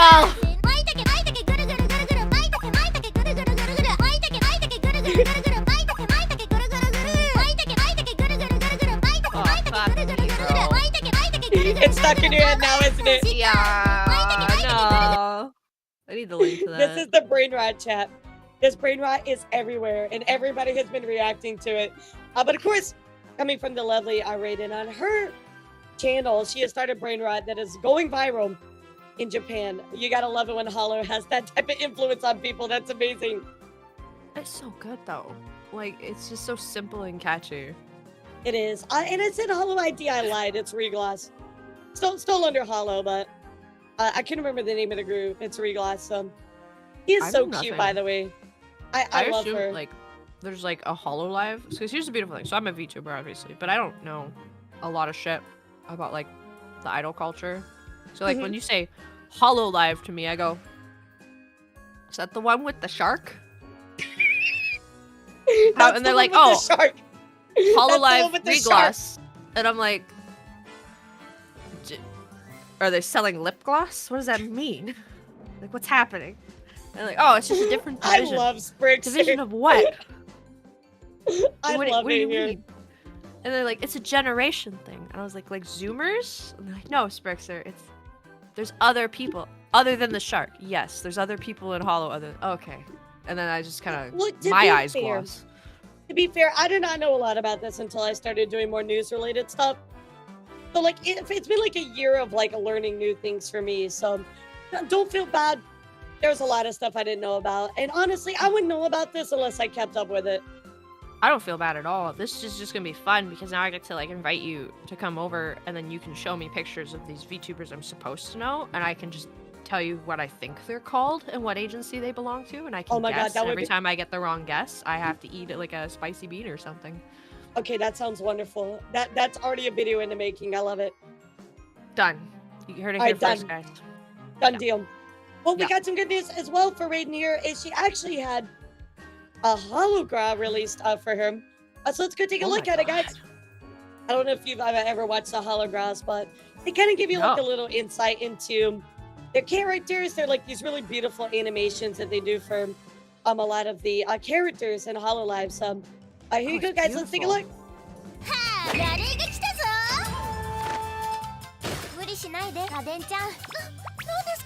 Yeah, they're really pretty.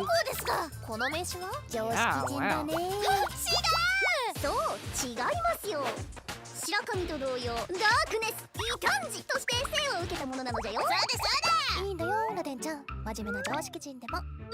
しいけどラデンは Why do I wish that was ど me? うしても破天荒で行きたいの？行きたい。じゃあ名前変えてみる？もっとビッグで派手なやつに。十分派手だと思うんですが。選びな。これ名前の候補ですか？プロレス感あるね。いいじゃん、改名しようよ。行くぞー。 Oh Jesus! Booby just got wrecked. それはちょっと。What is going on?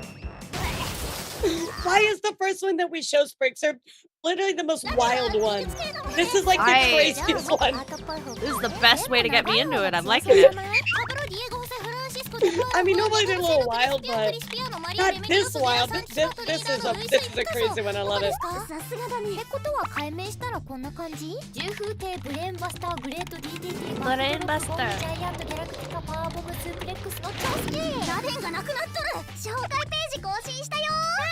ラデンが見えんくなっとる。文句がポロポロやな。いやさすがに。仕方ない。これでラデンゴリだろ。なるほど。 When does this just become a Rooster Teeth series at this point? It is a Rooster Teeth series. Yes, all right. I never thought of that. I never thought of that looking at this.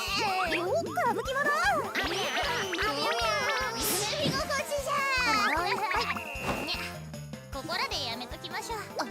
どうして？ Rip Rooster Teeth. Yeah, that. Oh my God. Rip Rooster Teeth.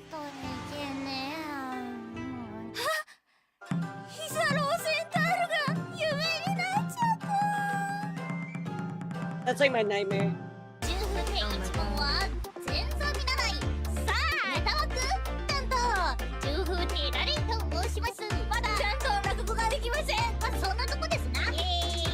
I think it's very nice to give you a little bit insight about who the VTubers are, you know what I mean?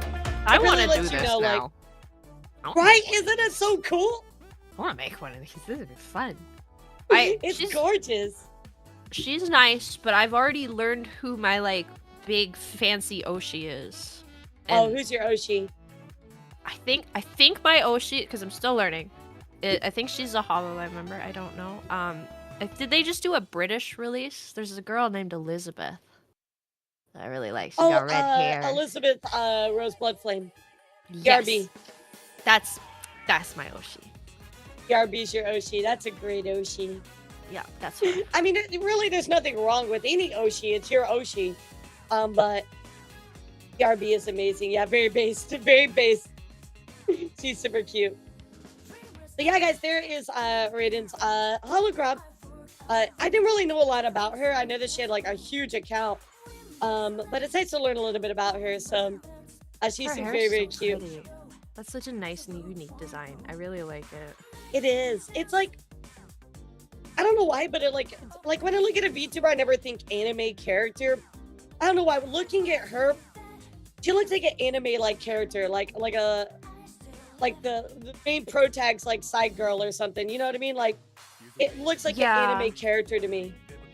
Yeah, I feel like I could be watching like an anime where she's flirting with somebody in like a different language. Like she's got that energy. Yeah, I love that. You're exactly right. Holy shit. So, chat, there's that new hologram. Guys, I do have some great news for you. Ina is back. I do know that Ina was on break for a bit. There was a little bit of issues she was having. So, of course, tweeting out, updating, Touch My Toes. Update 2 stream on the 18th. 1400 PT, so she did stream. Now, Ina has tweeted out that she had some issues going on. She was unable to do a lot of things that she was wanting to do. Some projects got pushed back. Everybody was kind of guessing that was about her visa. We're not sure if it was renewed in time, but apparently this was some kind of mistake on Hollow's part. Well, she did end up speaking about it. I did want to go look at that clip chat and see what she had to say. But she did talk about her unfortunate situation. So let's go take a look. We're not going to watch the whole thing. It's 16 minutes, but it would be nice to get a little bit of an idea. Oh my goodness.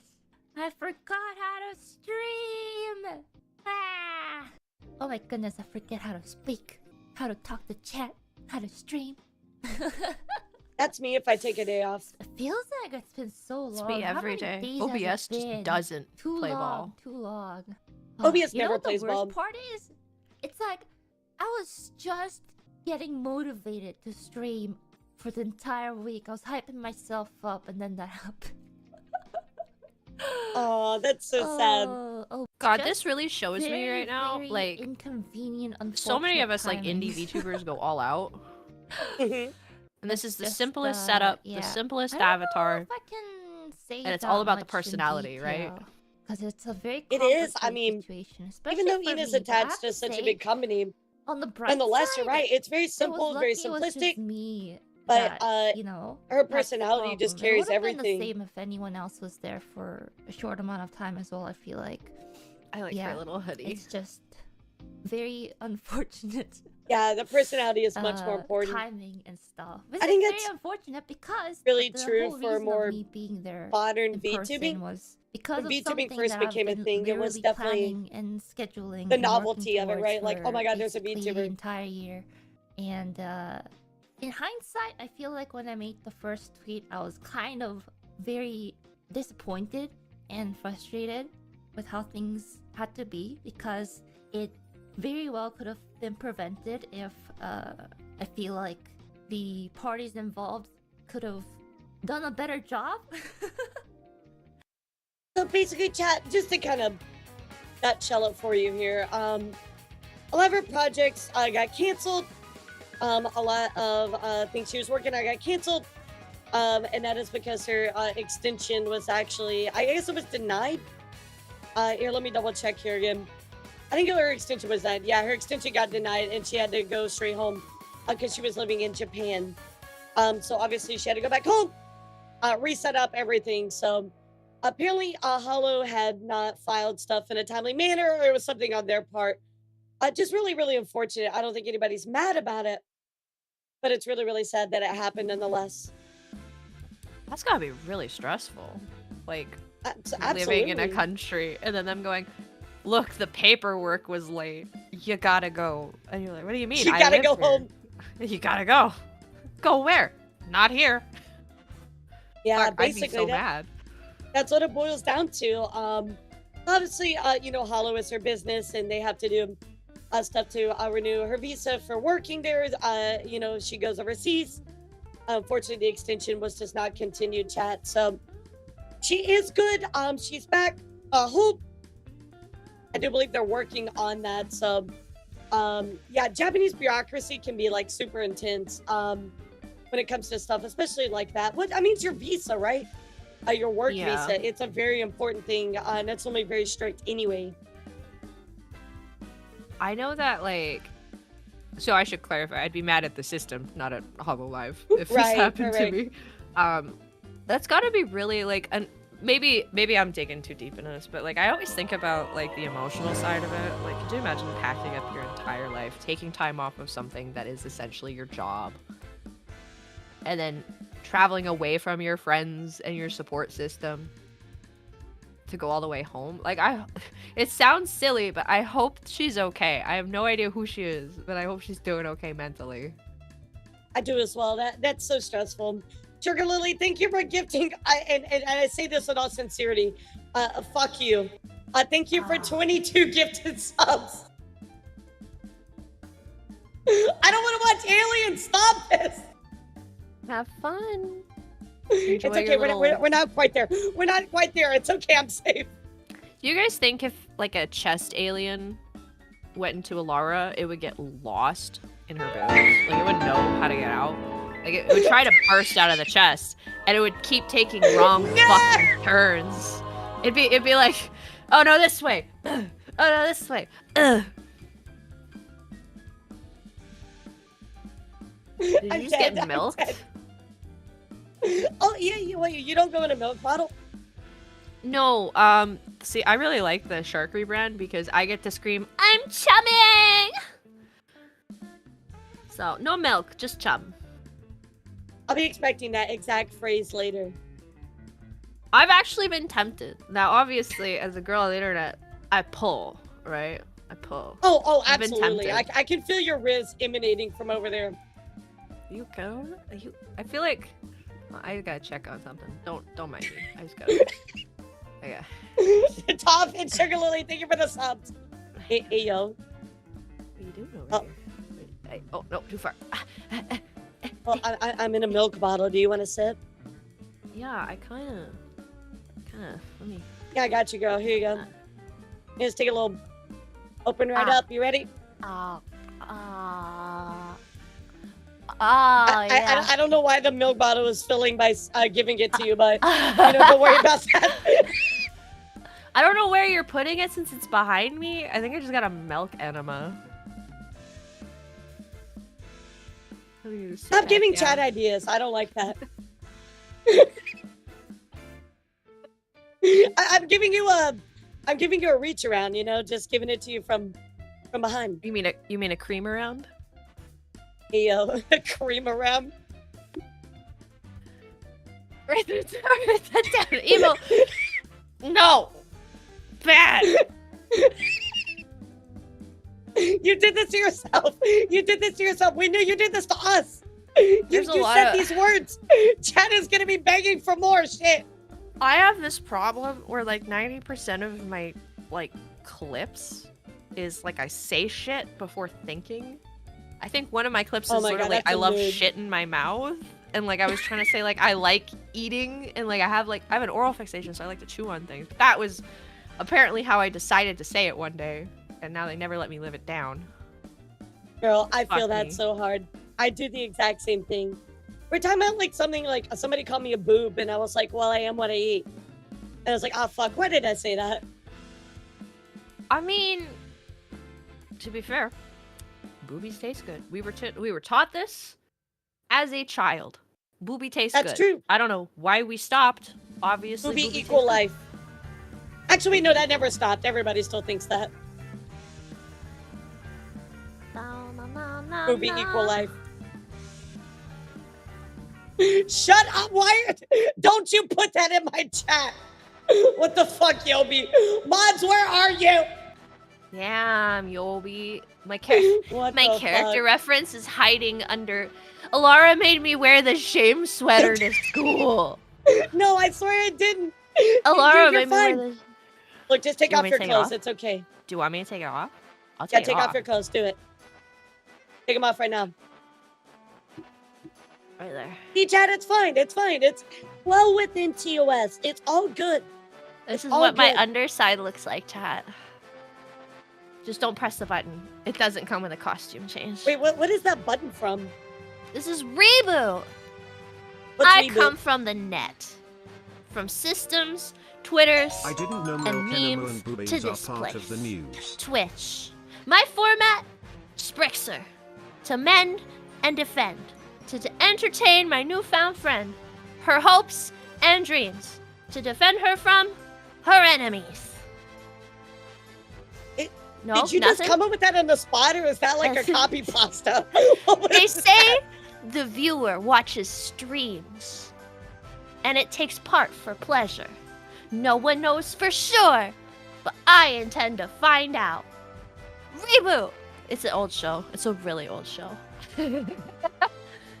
Reboot. I've never heard of that.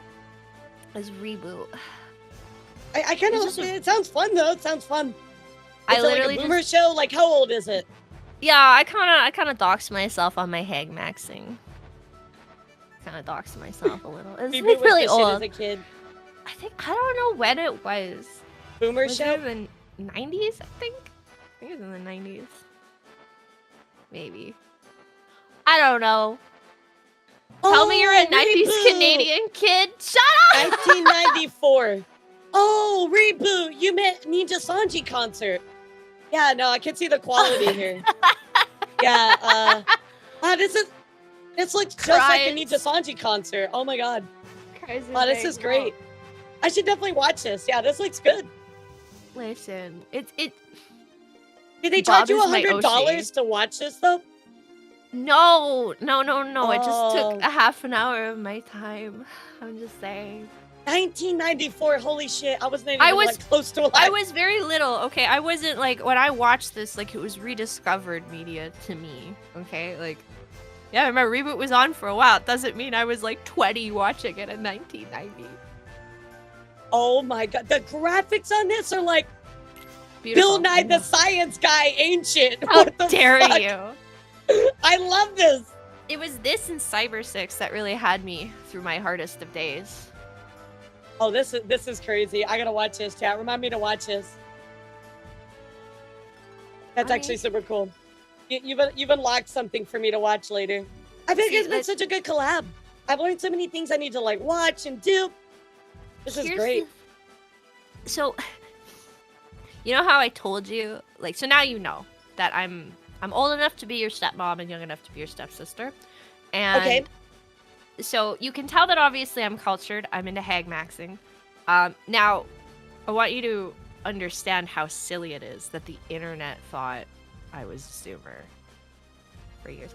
Hi. Oh, I don't think you're a Zoomer at all. Yeah, I The definitely do internet not did. get Zoomer energy from you at all. Oh, it's because I'm not pretending to be a Zoomer right now. Like, if you wanted me to be my Zoomer energy, I could. I got brought melon. Yeah, I played a Zoomer on YouTube. I Wait, took who the needs to entire bring you internet. melon? I got plenty right here.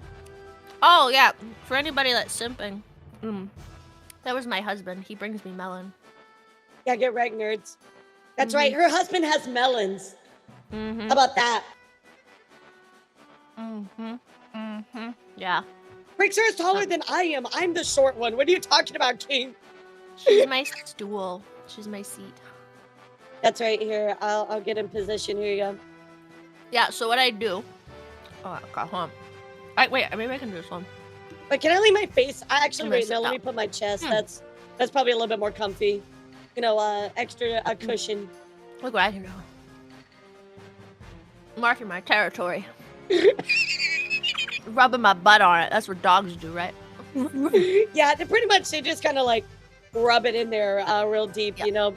Oh, you know that dog that like dances? That one, like that pug? It's like... I can do the pug. I can do the butt pug. I love the butt pug. You literally can. That's amazing. Holy shit. It's amazing. I can do butt pug. This is top tier for me. Butt pug redeem. All right, so now what I need you to do is record that, and then we're going to make it an emote. I will. On God. I will. I'm ready. Brixer pug. Butt pug. No, not a butt pug. Not a butt plug. Yeah. It's going to be That's a butt Brixer pug. pug. No, butt pug. Butt pug. I'm going to get little dog ears to do it too. Shit. I'm gonna do it to that song where it's like, dance till you're dead. Is that an old boomer song or what? What the fuck, Elara? The fuck, Elara? Elara, what's wrong with you? It's my default. If I don't know something, I'm just like, is that a boomer thing? Insert a random media topic. How dare you? Okay. Are you a sorry. Zoomer? I was born in 2000. Okay. So I'm your mom, is what I'm hearing. Oh, you're the oh, we really are hag maxing out here. Jackpot chat. I'm not as old as some VTubers. And I still get, the weirdest part is that like I'm old enough where I should be considered fine wine, but I still get like ID'd at the fucking store because I look 12 apparently. You have good complexion. I just don't wear makeup. Like, I work inside. Like, I don't eat. Like, I don't smoke. My worst vice is I drink coffee. I don't go outside. I don't tan. I forever have been cased in looking like a goddamn fucking 17-year-old. I swear I'm like as pale as Snow White. I feel you on that. Because, like, I don't touch grass except to go to the gym. I never wear makeup because I'm always inside. So I have, like, no reason to, like, wear makeup. I feel you on that. Oh, you're a Gen Zer. Oh. Yeah, so I guess I'm technically Gen Z, not a Zoomer. I'm only like 75% corrupt, you know. Oh, that's so cute. My little sister is a Gen Zer. I finally can have a big sister instead of an asshole big brother. Let's go, chat. It's so cute. She's just so unassuming of the world. I'm so sorry. So let me help you with this. So the generation before me, was kind of okay. Like they were chill.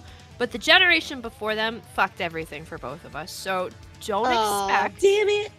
You're not gonna get a house. I've accepted this. You're not gonna be able to retire. So get used to being a digital girl. Well, I'm gonna be a VTuber forever, so it's okay. Yeah, and just get ready to be constantly told that everything was so much easier back in the day. And believe it, because all of the boomers, because I'm not a boomer, they tell us that we're lazy, so be prepared for that. And to a degree, we kind of are, because, you know, when you get really sick of, hold on one second. No! Okay, sorry. Ronald Reagan is unironically the source of so many things wrong with the U.S. and economy currently. I'm not even gonna pretend like I understand that. I'm Canadian, so I cry in bagged milk. Oh my god, what is bagged milk like? I've always wanted to try it. Bagged milk, so everybody, it's so funny because everybody assumes that we just drink it right out of the bag, but it's like, no. Milk has like an extra step in Canada if you buy the bagged version. So it's like, you get like, you know how you get like juice containers? Like if you were to mix like iced tea or stuff? So we have a very special little container. It's called like, and you put the bagged milk in that container and then you snip off a little corner. And then you pour it like that. So it's just like milk, some assembly like required in Canada. It's really not that much, so that's not too bad. It's not. It's just, I don't know, like, maybe I'm crazy. Maybe I'm gonna get assassinated for talking about this in Canada. I don't think it's that great. I don't think. Yeah, like, I always viewed it as like it was like a refill, right? Like, it's not like you're supposed to actually like use the bag by itself. You're supposed to like put it into something to use. Nope.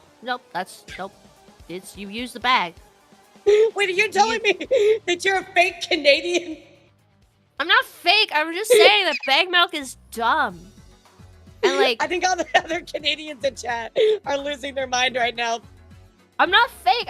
I've worked with so many Americans and I'm on the internet that people, like, when I get really frustrated, my accent comes out too and it's really funny.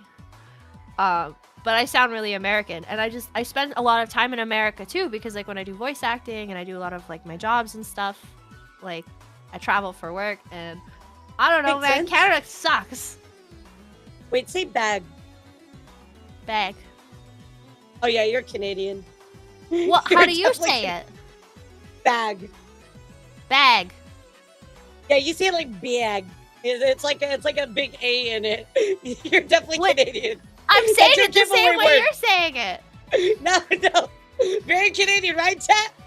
I'm saying exactly what you're saying. Bag. Okay, no, that was good. The first time though was not the same. Bag. It sounds like bag. Yeah, it sounds like bag. I'm asking you to bag. Wait, right now? No. I'm sorry. I don't really roll that way. I mean, most everybody begs for me, but I mean, I might make an exception, you know. Look, am I crazy? Is this like my Torback moment? Is it like I can't hear what you people are hearing? Is this what's happening? I think so. Chad is like, yeah, it is, right? What are Thank other you, Chad. Canadian words? Wait, no, hold on. What's a very like Canadian word, chat? Is a voice actor? I don't like my. Sorry. Oh my good. You definitely have an accent when you say sorry. Well, what is it supposed to sound like? No. Say it again. I'm sorry. You say like sorry. Like it's like it's almost got a W in there. Like when I would say, oh, I'm sorry. I'm sorry.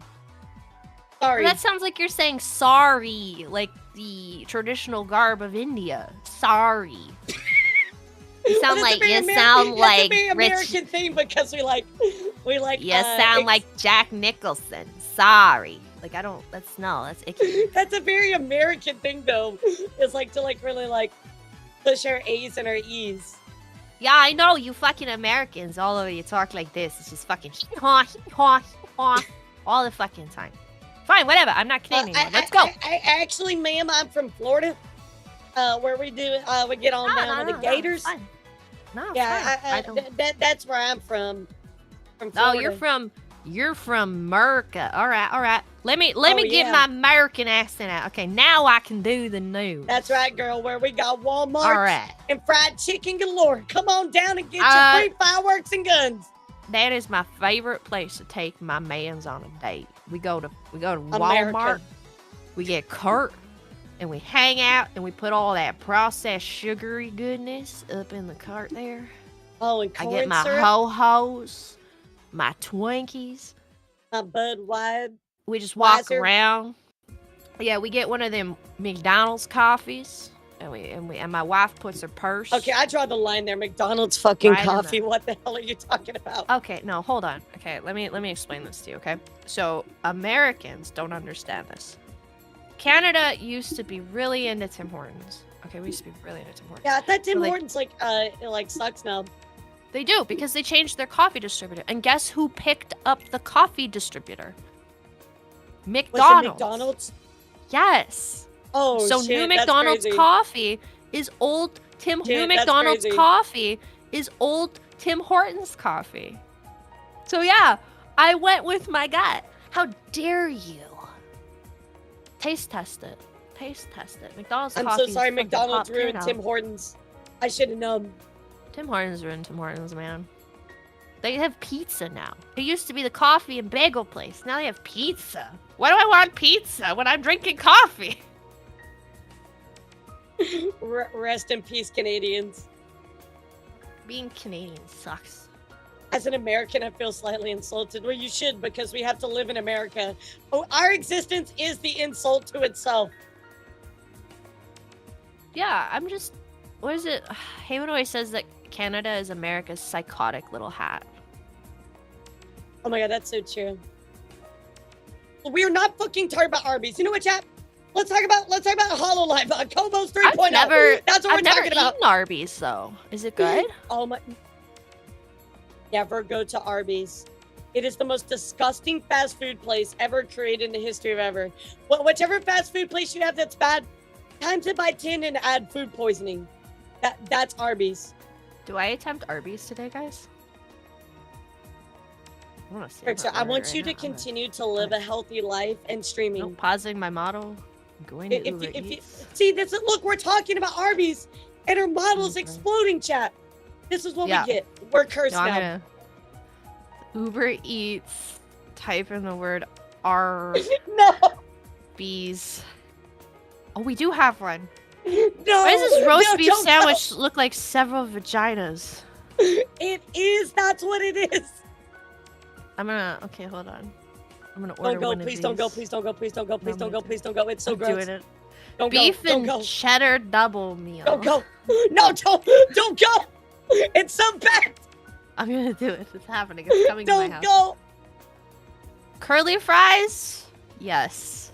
It's I happening. can't look at can't you the stop same the line. again. I'm I will gonna never do it. look I'm at you gonna the put it in same my again. mouth. It's happening. Add to cart with a medium Coca-Cola. There we go. This is $15. God, I hate my money. I'm spending $15 I'm to losing upset my Elara. co-host chat. She's gonna die. No thanks. How long is this gonna take to get to my house? 10 to 15 minutes? Done. Tip? Oh my god, 25% for this terrible order. Done. Done. He's gonna get Looks the good. ligma. Okay, there we go. Okay. Yep, there we go. It's coming. It's literally on its way. I am so. Perfect. Yeah, I didn't order any for Haven. I'm not gonna put my husband through that. Look, I am so sorry. But when you get ligma, I did try to warn you. All right. I did try to Elara, warn hope you. you and Spritzer are if having a good you're day. involved, Off to a I rough will start ligma fighting with my any mom day. on my end. What's on the news for today? Thanks for the donut. We are actually talking about Hololive news. But we're gonna also be putting Spritzer's death on here in just a bit after she eats some Arby's. But Well, I was gonna frame it a different way, Elara. When I eat the Arby's, I'm gonna be like, I was forced to do it by this really mean streamer named Elara. I could be the twin longer already. Yep. Who is this? Look at her hair. This is Kobo. And Kobo, I love her hair. She actually got a new update to her model, and this is her 3.0. Let's Anyways, take a that's look. all for this 3.0 Oh showcase. my god, her voice. That's Oh all. my god, her voice. He's thank so you cute. for- I wish I had a cute voice like that. Watch the 3.0 showcase. If I had a voice like that, I'd be it's so nothing popular. Special. I mean, I know I'm stuck with like a the gremlin only- voice, the but only you know I'll thing take what that I can get, I really guess. love here is I can lick. Chris, thank you for 30 much AO. Oh, she's got a Wait, tongue too. let me. I don't think she's let me had do the tongue yabai before. pose I don't think to she's had promote it. V-Bridger before, if I remember correctly. Do you have a tongue? Asking for size. Yep. Oh. Wow. You have a tongue? Yeah, mine's wiggly. Oh, you can wiggle your tongue. That's so cool. Well, kinda. It's like, I'll get a little on the side here. Yeah, let me Ready? see.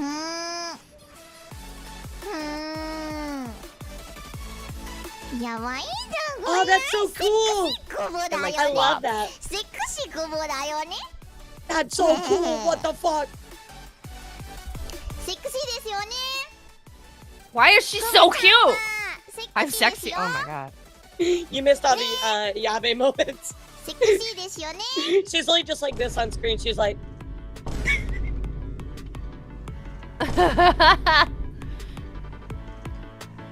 hey, yo. Oh, very worth. Great 3.0 update, chat. Yes. Great 3.0 I really update. love that. Now I can. So I can 3.0 take means out like she had an my original model, then she got a second model, and now she's on her third model. Yeah, so this is her third update to the same model. She's had like some kind of re-rigs and stuff like that. I guess technically it'd be a re-rig, but we'll call it a 3.0. Oh, okay. Okay, Yep. okay. So like if I got updates to this model, it would be my 2.0 or it'd be a rig update? You know, I would say it's a rig update, but people will just call it a 2.0, so you can call it whatever you want, girl.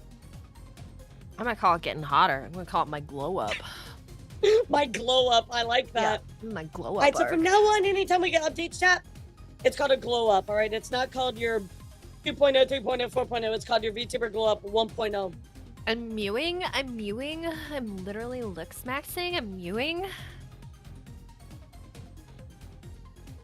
Oh, you didn't understand? I thought I was speaking your language there. I'm sorry. No.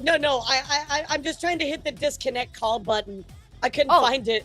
I just because you're so young, I thought I had to speak. You know. Is that not how I? Oh, I'm sorry. Jingle. Wait, hold on. Let me jingle the keys really quick for you so you can see. Ready? There. Key jingle. Thank you for the raid, Coco.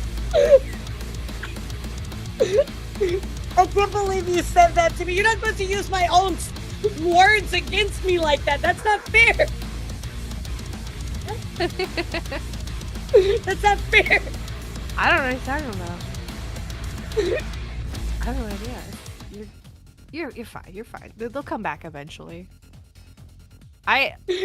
Go back to Ohio. Ohio, please. You think this is from Ohio? I mean, with a yacht like that, no skibbity, you're definitely from Ohio. Yo, okay, calm down. That's Like, I mean, are you trying to party bus later? I don't know how to feel about that. I kind of just figured out I can move my model like this. I'm sorry, I'm really distracted. I didn't know I could do that's this. Amazing. I mean, I'm personally invested too. Thank you so much for the raid, Coco. I appreciate you. How are you guys? Welcome to the stream. We're talking VTuber news with a lovely Sprixer. I'm just gonna do this to keep your attention up. I'm the subway All surfer. right, I'm very much watching. I'm very much watching. No. You have to do the news. I'm doing this to keep retention. Oh, my bad. Okay. Yeah. Anyway, guys, let's talk about the new Holo shop. Yeah. Oh my god, we have so much news to get through. So guys, first up, I'm sorry, I got distracted. Official Hololive shop opening in Tokyo Station November 14th. Guys, that is absolutely crazy. Hololive is actually getting official shop in Tokyo Station, chat. So if you're in Tokyo Station, you can literally go and visit a Hololive shop. That's a really big deal. Is it? Yeah. Oh my god, it's so not cheap to get a shop there. So especially like a VTuber centric shop as well. That's really, really cool. When you say station, it just makes me think like there's like this like little like lemonade ass looking stand right beside a train station. Like I don't know what it is. This one guy sitting there with the girl and he's like free fish. Tokyo Station is huge. It is giant. I mean, look at that. Okay.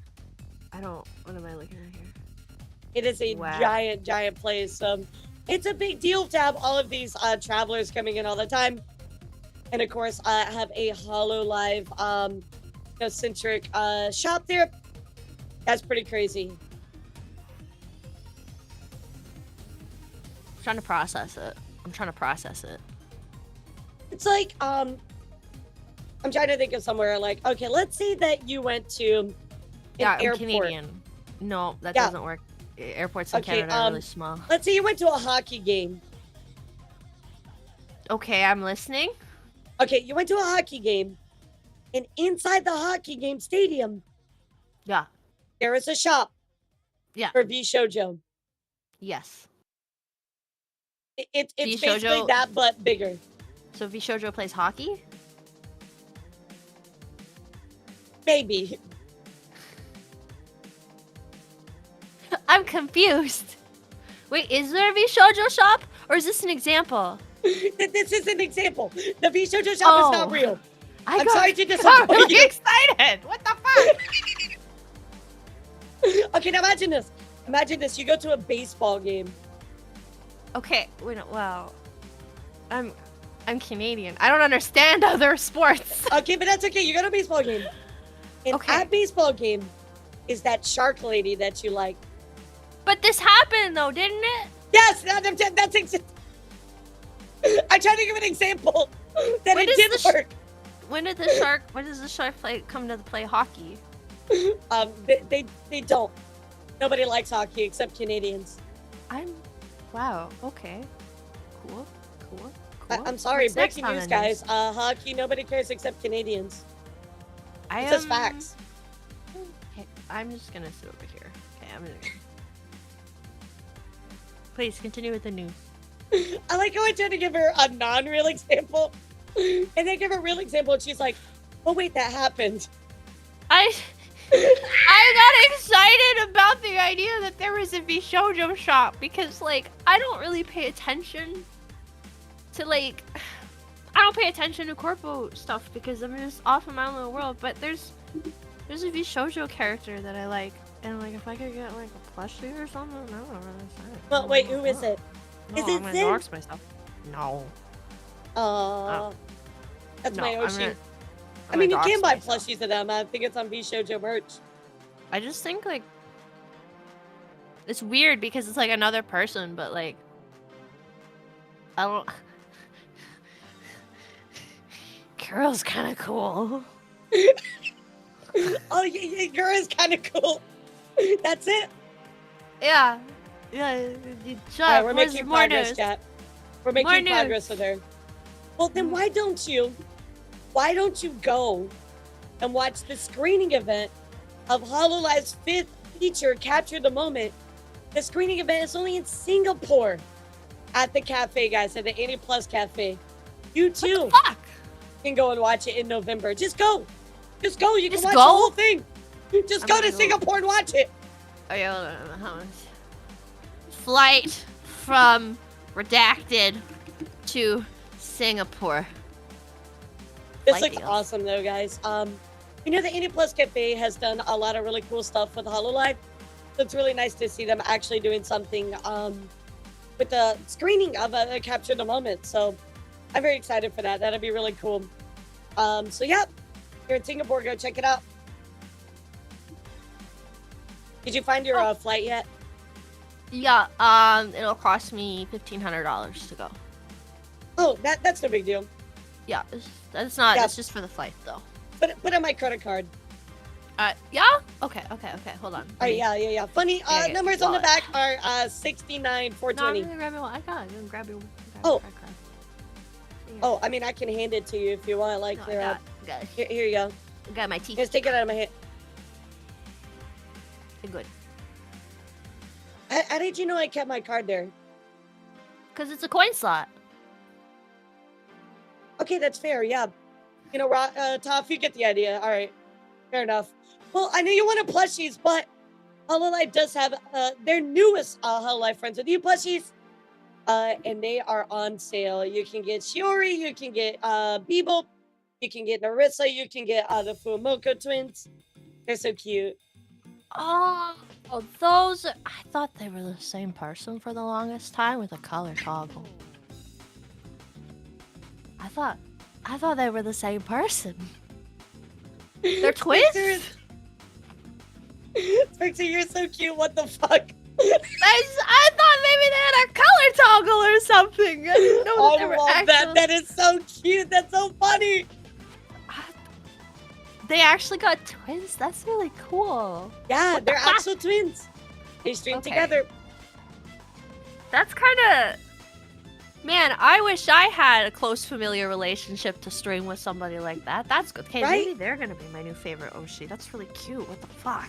It's such a cool idea. You have to go check them out. They are amazing. Okay. They're on my list now. Yes, put them on your list. So anyway, guys, these are now available. You literally can go and purchase them right now, chat.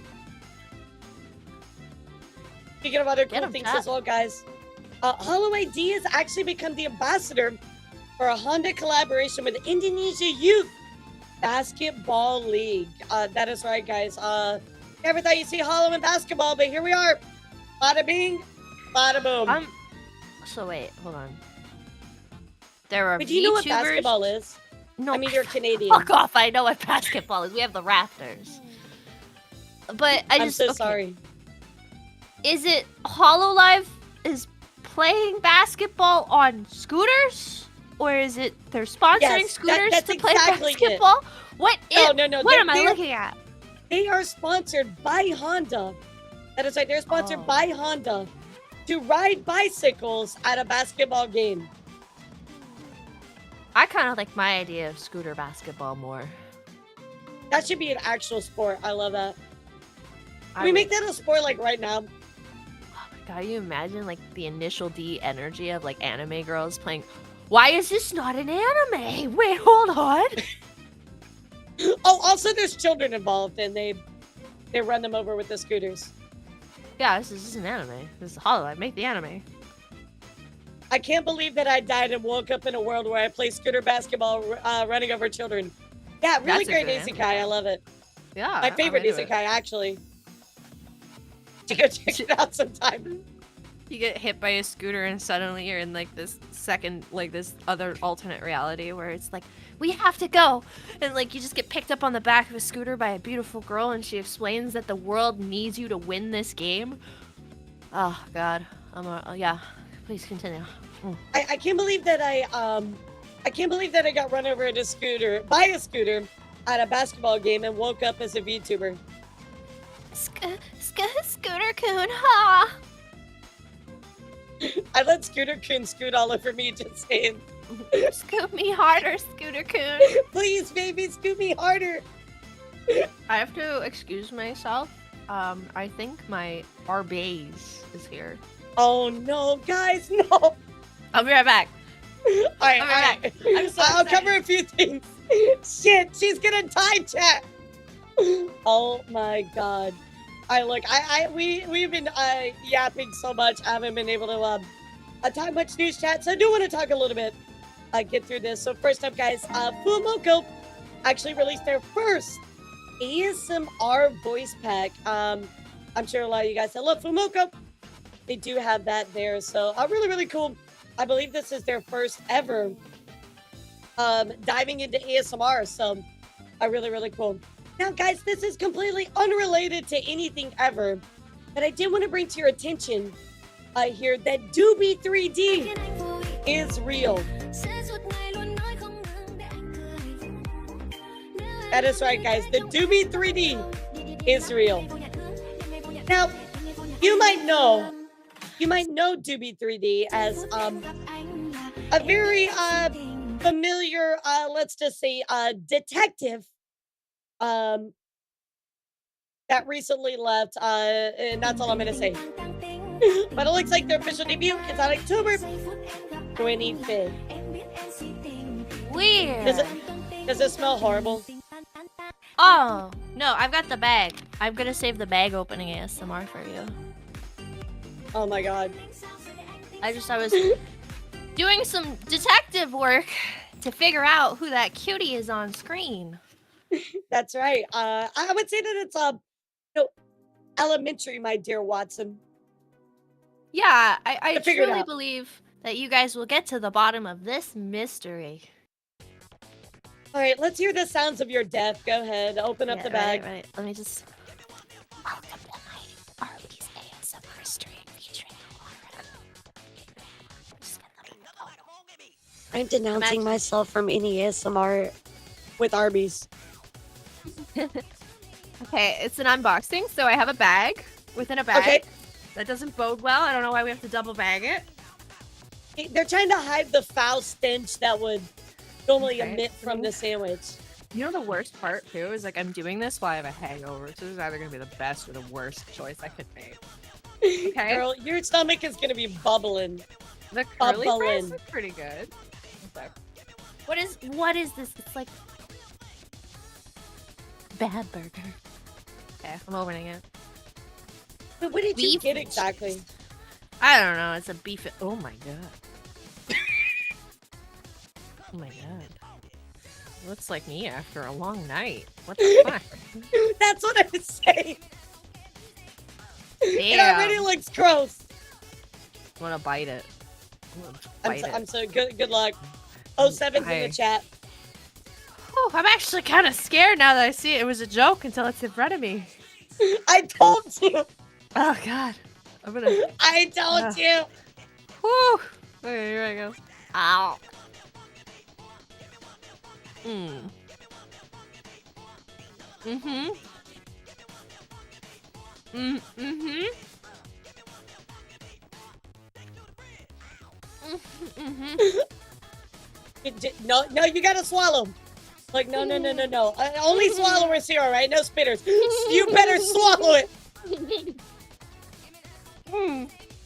Oh my god. It's ugh.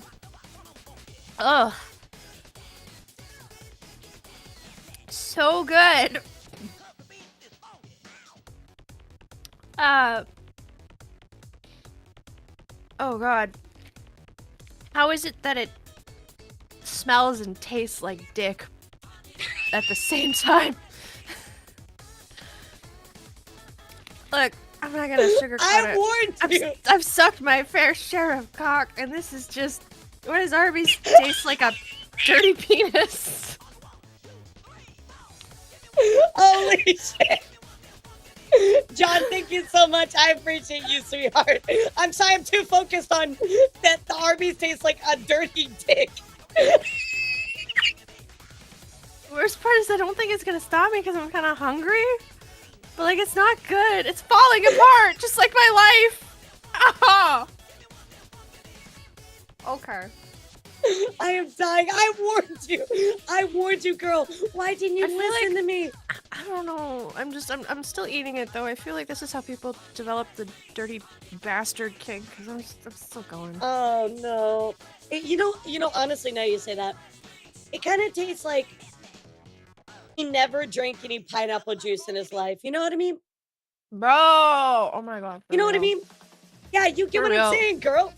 When Like it's got only that like bitter fried batter. foods. Yes. Like they just ate like I don't know, like a bucket of KFC, and then you just like gotta like palate it, and it's like oh it's so bad. And then he looks down at you. He's like, "Hey babe, is it finger licking good?" And you're like, "Fuck you." You're like, nah, I need some gravy to wash this down. Bro, oh god. At that point, it's the I excuse myself and I just go drink the mouthwash so I can also get drunk and forget it happened. But yeah, no, it's good. It's good. I'm gonna keep eating it. What else do we have in the news? The worst part is the cheese, Elara. It's the cheese. What is No, this? all of it is the meat itself tastes like rancid. How are you stomaching this? What is your stomach made out of? Fucking iron? I have low standards for men, so like I said, I'm kind of just, you know. Oh, okay, that explains it. No. Okay. That's why I'm looking at my husband. I don't know how the hell he managed to put up with my ass. You know, maybe I don't like Arby's so much is because it tastes like dick.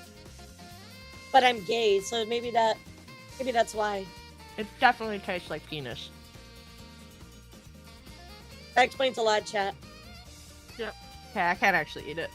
I thought I could. I was like, oh, I can pass. I I thought I could power through this. Yes! Nope. Nope. I told you. Ah, yeah. We learn from our mistakes. We learn from our I feel mistakes. really dirty. I am so sorry. I am so sorry. I can't. Hold on, I gotta. Hey, husband, you want this cock sandwich? Come get it if you want it.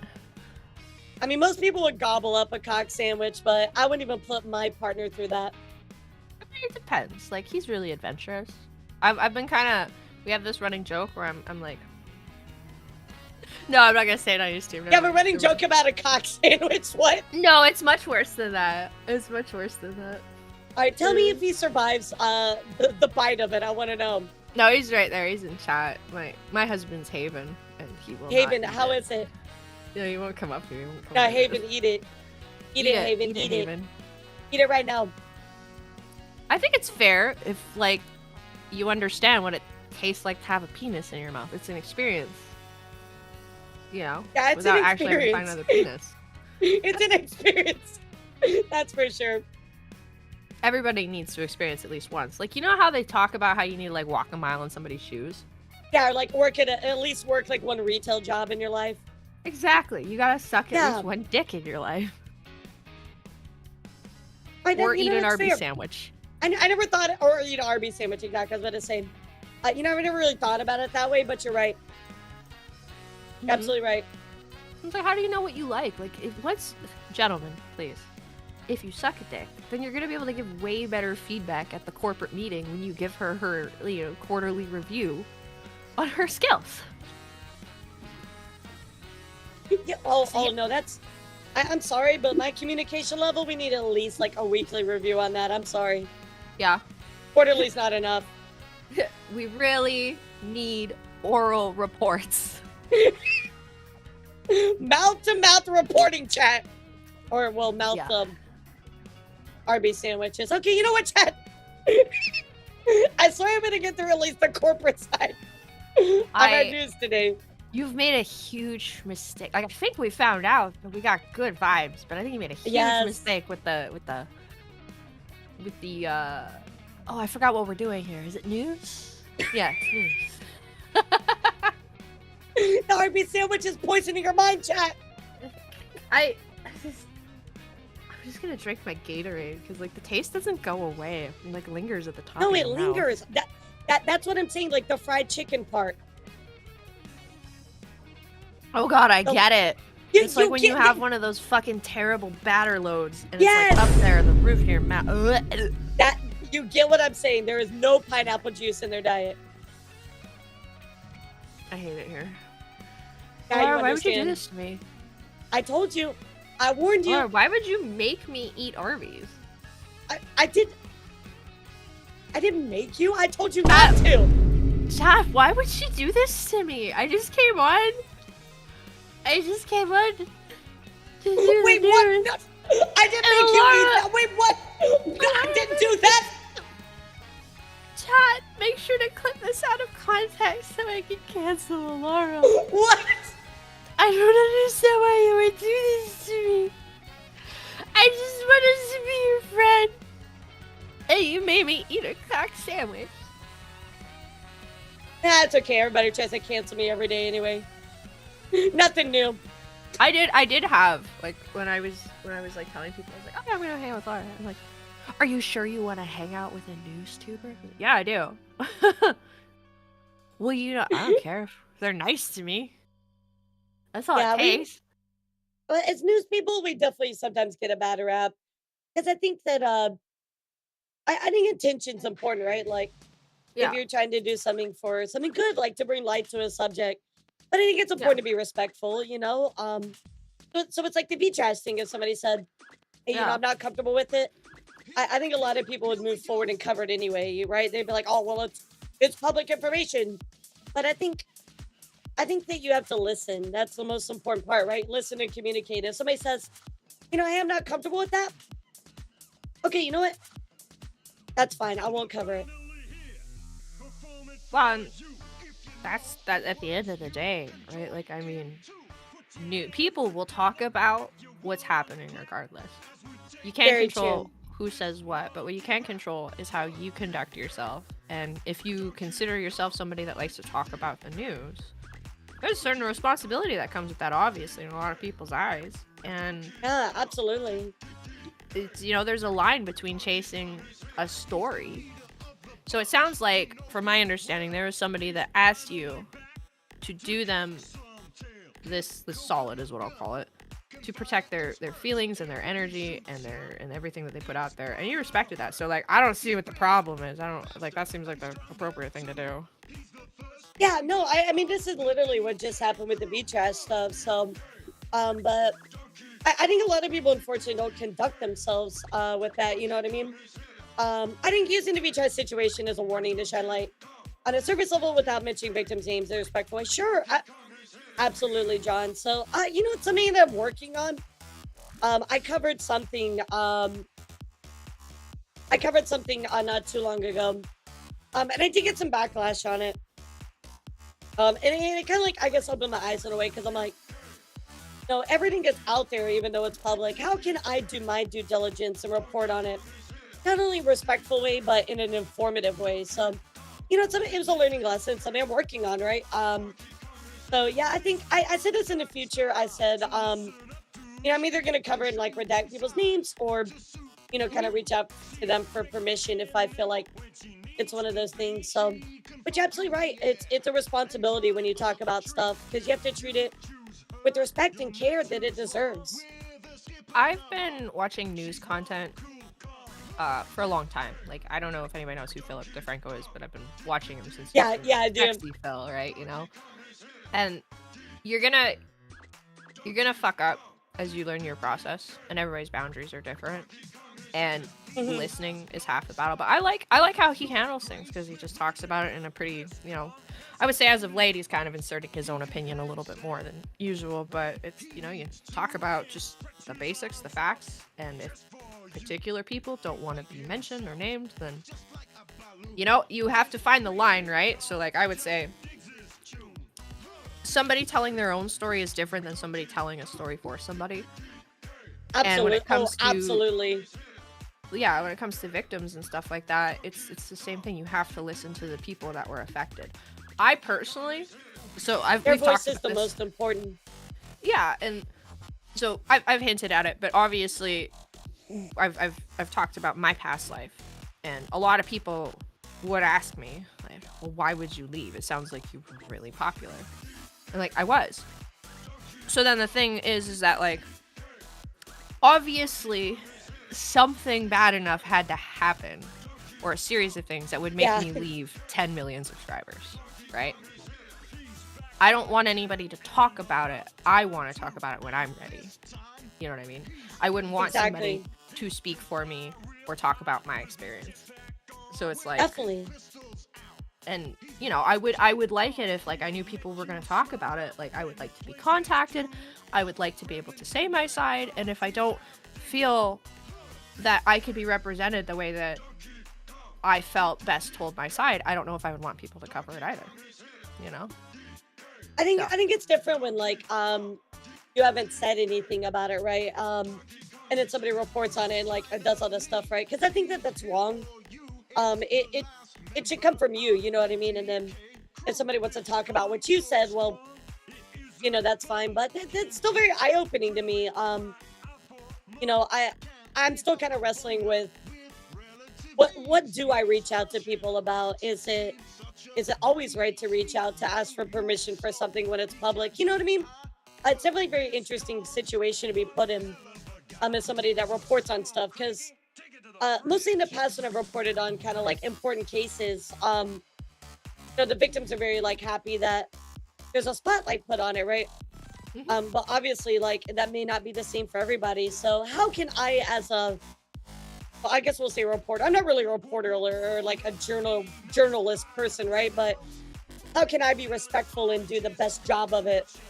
So it's something I'm wrestling with. I'm not really sure what the right answer is. There's probably not a right answer, but Yeah, I'm I going to think keep trying to be the best at what I do. I think that's the way you tackle it. I think you just kind of answered it in saying that, like, it's just a case by case basis. Like that's part of the job, right? Is every single time a story is there's going to be a different way to handle it. So like so you said like it's different if you talk about it. So like in my situation, I legally can't. So I have an NDA. Yeah, no, you have an NDA, like, well, totally I'm makes never going to sense. be able to talk about it. Like my NDA doesn't expire. Oh shit, So- yeah, you're locked the fuck in. Yeah, so I've been finding creative ways to talk about it because one of the things that I'm not, and again, I don't understand what happened with these other agencies, but I know with mine, I feel personally that there are a lot of things I'd like to talk about, even without naming names, to educate other people signing contracts. And so it's Absolutely. been like, it's been a It's nightmare tough. trying to figure out how to do that. Like my contract is literally being used as a case study right now with another lawyer. That's Because of- crazy. Yeah, Yeah, it was a lot. exactly, John. Like, my thing when I talk about news is it's to educate, it's to inform. It's not like I'm gonna be real with you guys. I'll say it in front of Spixer. I don't give a fuck about the views and the money part of it. Like, I'm be real with you. I really, really do not. Like, yes, it's a great to talk about stuff and it's a good to get recognition from it. Sure, yes, but really for me, like, I take pride in the fact that I get to talk about this stuff in a great community that is open to conversation and learning and, you know, opening their eyes to stuff that's going on. I appreciate that. And to me, that will always be the most important thing. And that is always my intention. If I stick at my size this way forever, I am okay with that.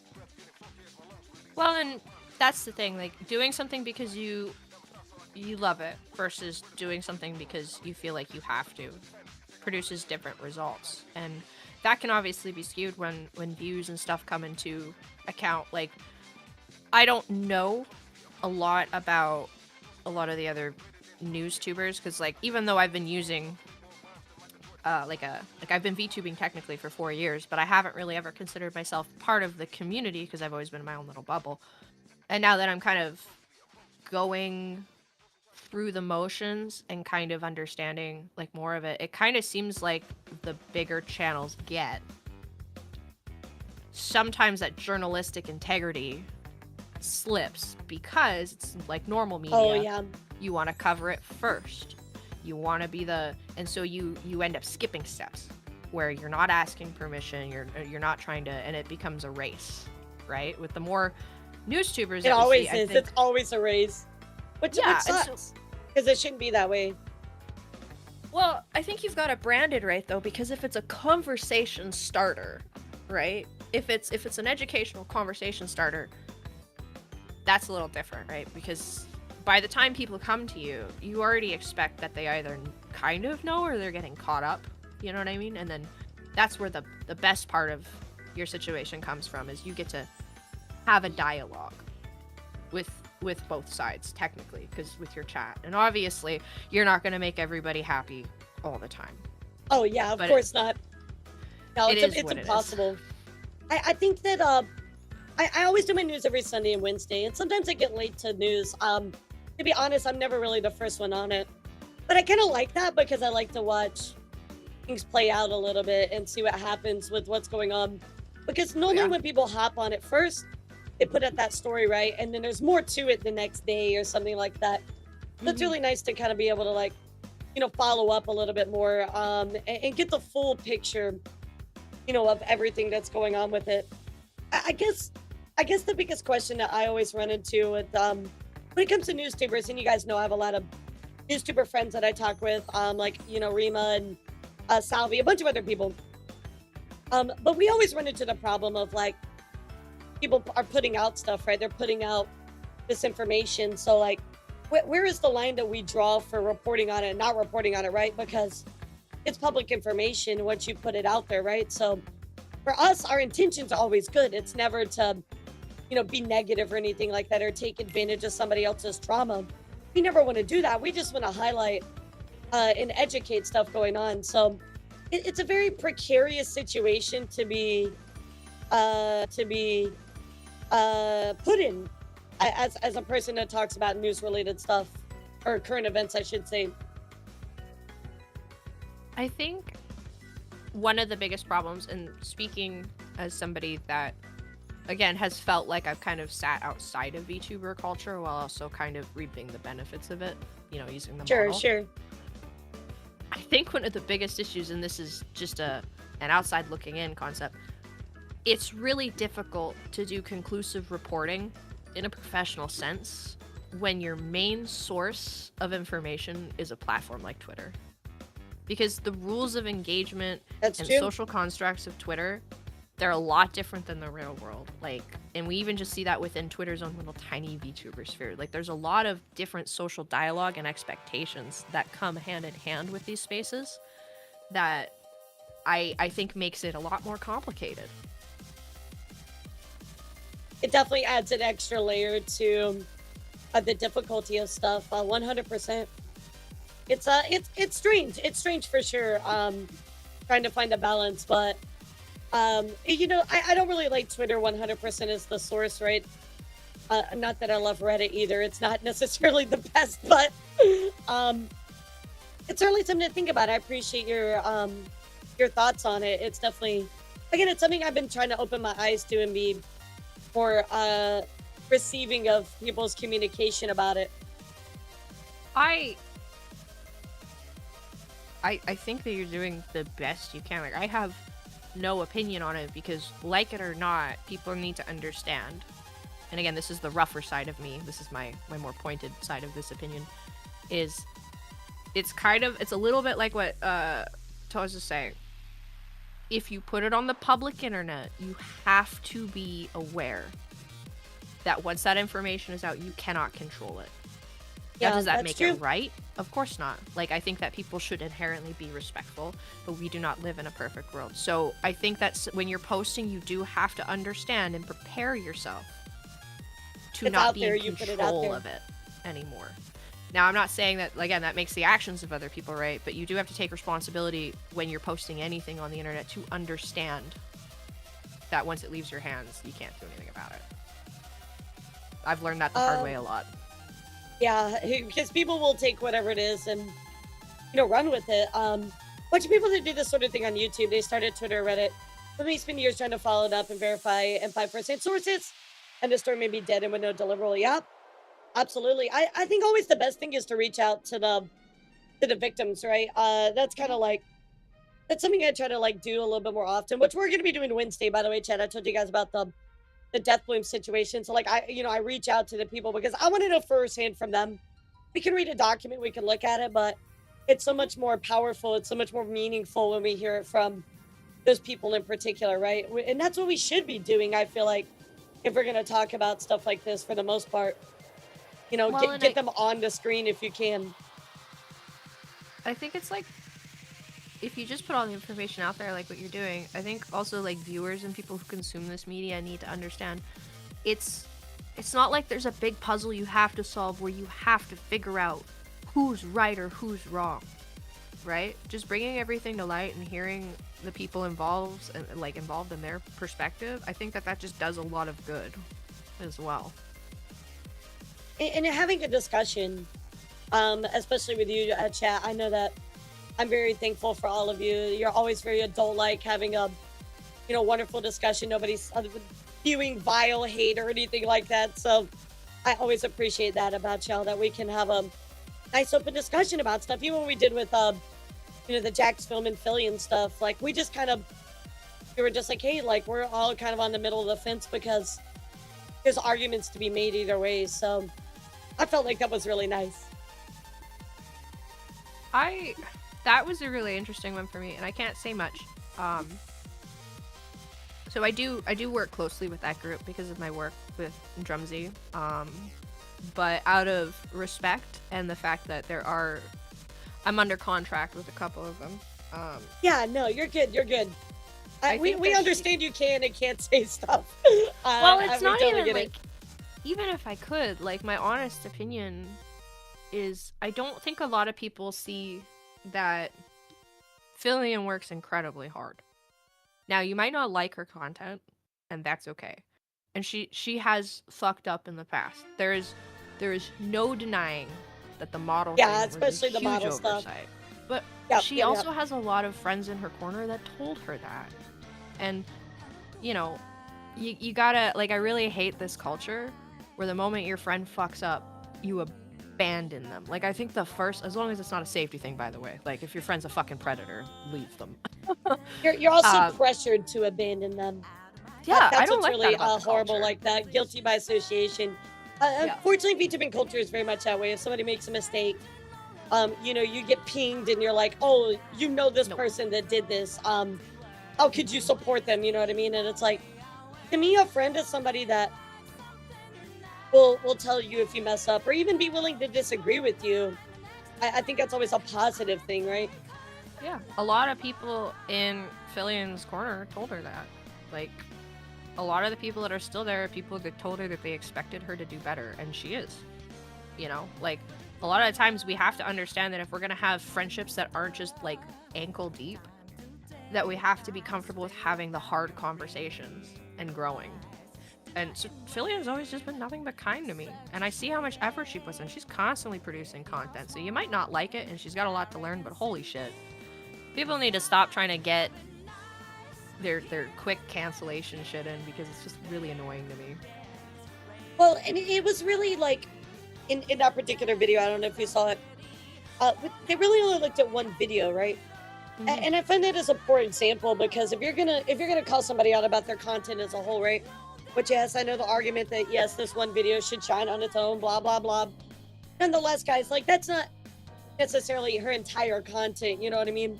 So just pointing out like errors in one video, I feel like isn't a fair critical assessment of somebody, because that No. could have been a bad day. You know, that could have been. Oh, 100%. I wasn't feeling good. I mean, you know, maybe the memes were really bad and they were hard to react to. There's a million think- things out there. Crediting is really important, and we should all be crediting people appropriately. And Yeah, it might I don't be think hard. anybody argued against that. Exactly.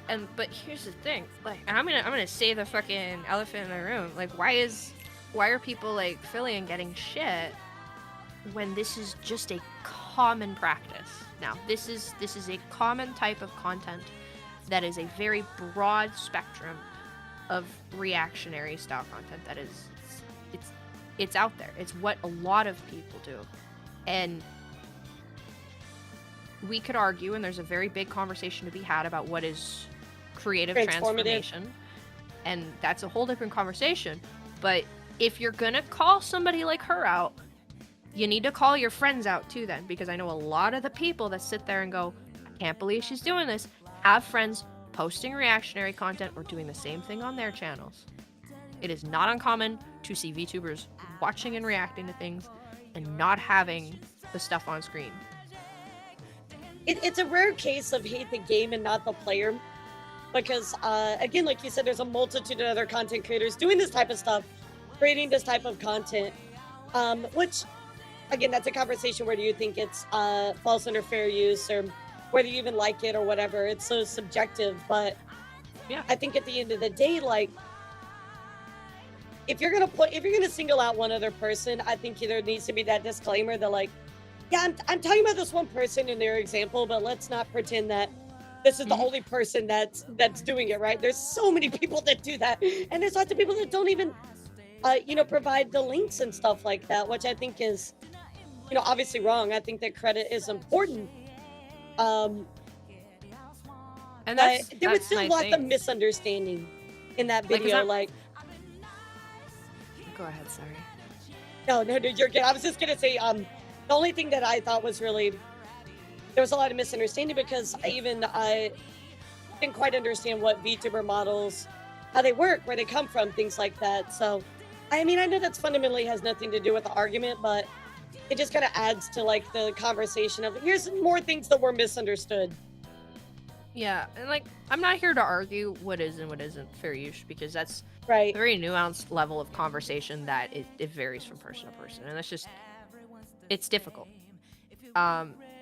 What I am here to talk about, and I don't even exactly blame Jack's Films for making the video, because, I mean, do I think it would have been great if he reached out to her privately and said, hey, Yeah, I that think would have you been could be way doing better.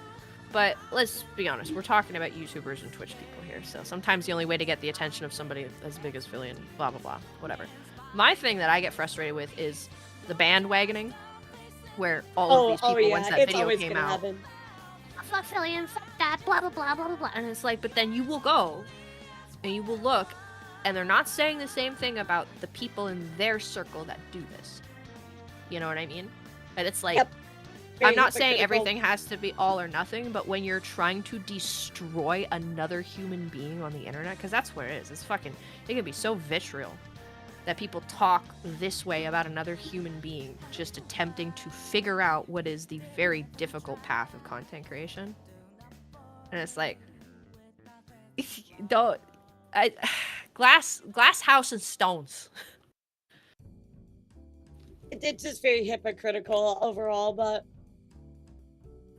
I feel like a lot of the culture has become less about calling forward like a call for responsibility and more just for everybody's out for blood, right? It's just they want to cancel you immediately versus like, hey, you know, we want you to fix this thing.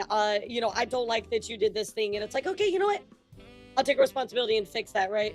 You can't really like do that nowadays. It's more like, oh, wow, you fucked up? Yeah, no, you're irredeemable. You're a horrible person, you know, go on a live. Like, it's really sad. It's a really hard environment to be part of sometimes. I don't know. I used to be very, you know, PC, walk the middle line, don't say anything that's gonna frustrate anybody, but I realized my opinions, like, I'm gonna make anybody mad. And I'm not trying to go out of my way to be like a dick when I'm sharing this space, but I get very frustrated internally when I go on Twitter. And there's just, I open up Twitter now and I go, okay, who's mad about what today? Like, that is the mentality when I'm on there. And I'm just like, okay, I'm gonna, what's fucking burning today? Who's mad at who's getting canceled? And I think that some callouts are really important for safety.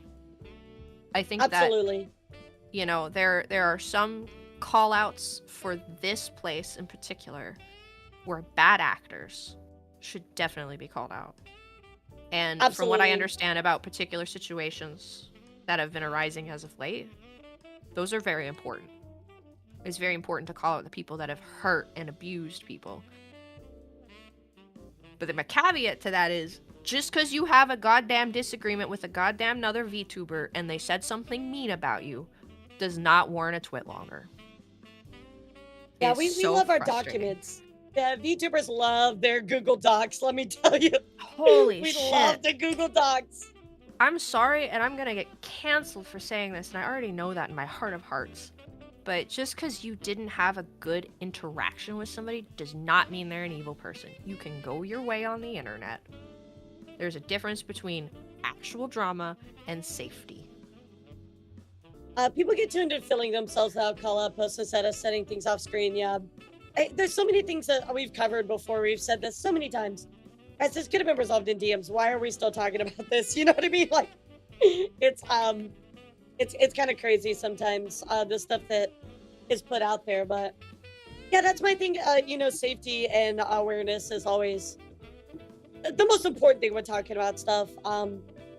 I get a lot of stories sometimes, and a lot of people email me and they're like, oh, you need to call out this person because they said this negative thing about Zentrea. And I'm like, no, I don't, like, that's not that important. Like, I'm sorry, but just because they had an opinion doesn't mean that I should report on it, you know? So yeah, no, it's, people need to pick where they put their energy. And again, I really want to stress, like, as somebody that has done my own Google Docs before, it was years ago, when I dealt with somebody in a community I shared being very inappropriate towards me to the point where it was considered a safety thing. Like, at that point, like, it sucks when you have to do it, but it's important that you educate people in your space. I get that. But what's absolutely wild to me is, so I did that 4 years ago. I said my piece, right? Like, it's done. Okay, right.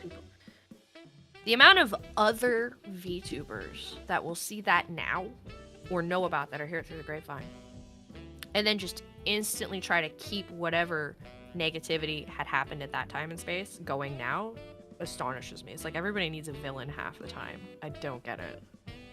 Yeah, it's a thing in this space, unfortunately. Everything deals in ultimatums, everything's black and white, and we report on stuff or people report on stuff, and it's just like, there's no nuance anymore. It's either this person's bad, this person's good, there's no in between. It's really quite sad sometimes. I just want to play my Nintendo and talk to my chat. And Right? because I use a Right? 2D fucking avatar, I get roped into being involved, and I hate it. I mean, just wanna play in Donkey all Kong. fairness, I do rope myself into it because I talk about this stuff. But like genuinely, yeah. like I do have a passion for this. Like I do enjoy talking about stuff and learning together. And I know I get involved in stuff by talking about it. Just talking about it, is involvement at this point. Mhm. Let's be honest. But I think it's important to have conversations that some people maybe you're just not even willing to have, or just have an open conversation. Why is it that we can't talk about all the facets of something? It doesn't have to always be good or bad. Sometimes it can be in between. Sometimes Well, I it can think be, well, this was good and bad, It's a consent thing, though. Like, you obviously want to talk about it, so you talk about it. You have people that, a good example, again, is just today, you have people that came to stream, and they said, we really don't want you to talk about this. And you said, okay, I won't. Right? There was consent there. So, by proxy, if I don't want to talk about something, I chose to today, like, I'm here, right? But, like... Right. It's a buy-in. I shouldn't have to feel like I have to make like a statement about somebody being a dick to Zentreya online. I'm pretty sure Zentreya can stand up for herself. I'm just saying.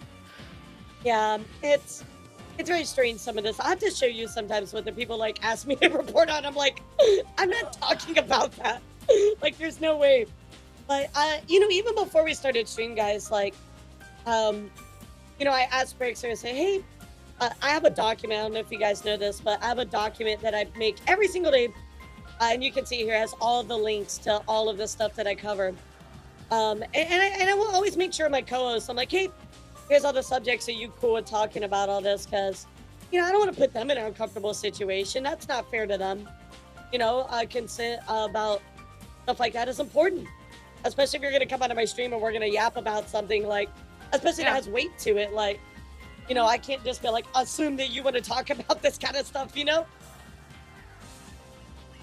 Yeah, and the thing is that, like, do I have opinions on, obviously, the things that we were going to cover? Yeah. But they're not more important than somebody's comfort, so we're just not going to do it. Look, I'm always here to support the victim. The whole point is to, put this in the spotlight, to limelight what happened to the victim or victims. And if they say, Elara, I don't want you to cover it, you can bet sure as hell I'm going to support that. If they said, Elara, I want you to, repost this picture of Arby's, I'd do it for them because they're the victims. Like, I'm here to support them and what they want. So that's always the most important. Just catching up on Twitter here. There's still a lot more that's supposed to come out, and I know that because after we had that little comment, do I pronounce it Kyoyo Haru? Yeah, I don't. I'm just gonna say Haru because I'm Haru, fucking okay. it up. I'm pretty sure. They made a really good point. Like, you guys, like, go there. Go there to get the information. Go to them. Go to their Twitters. Go to the victims. Like, if anybody else is covering it, like actually covering it, just do the victims a service and go hear their story.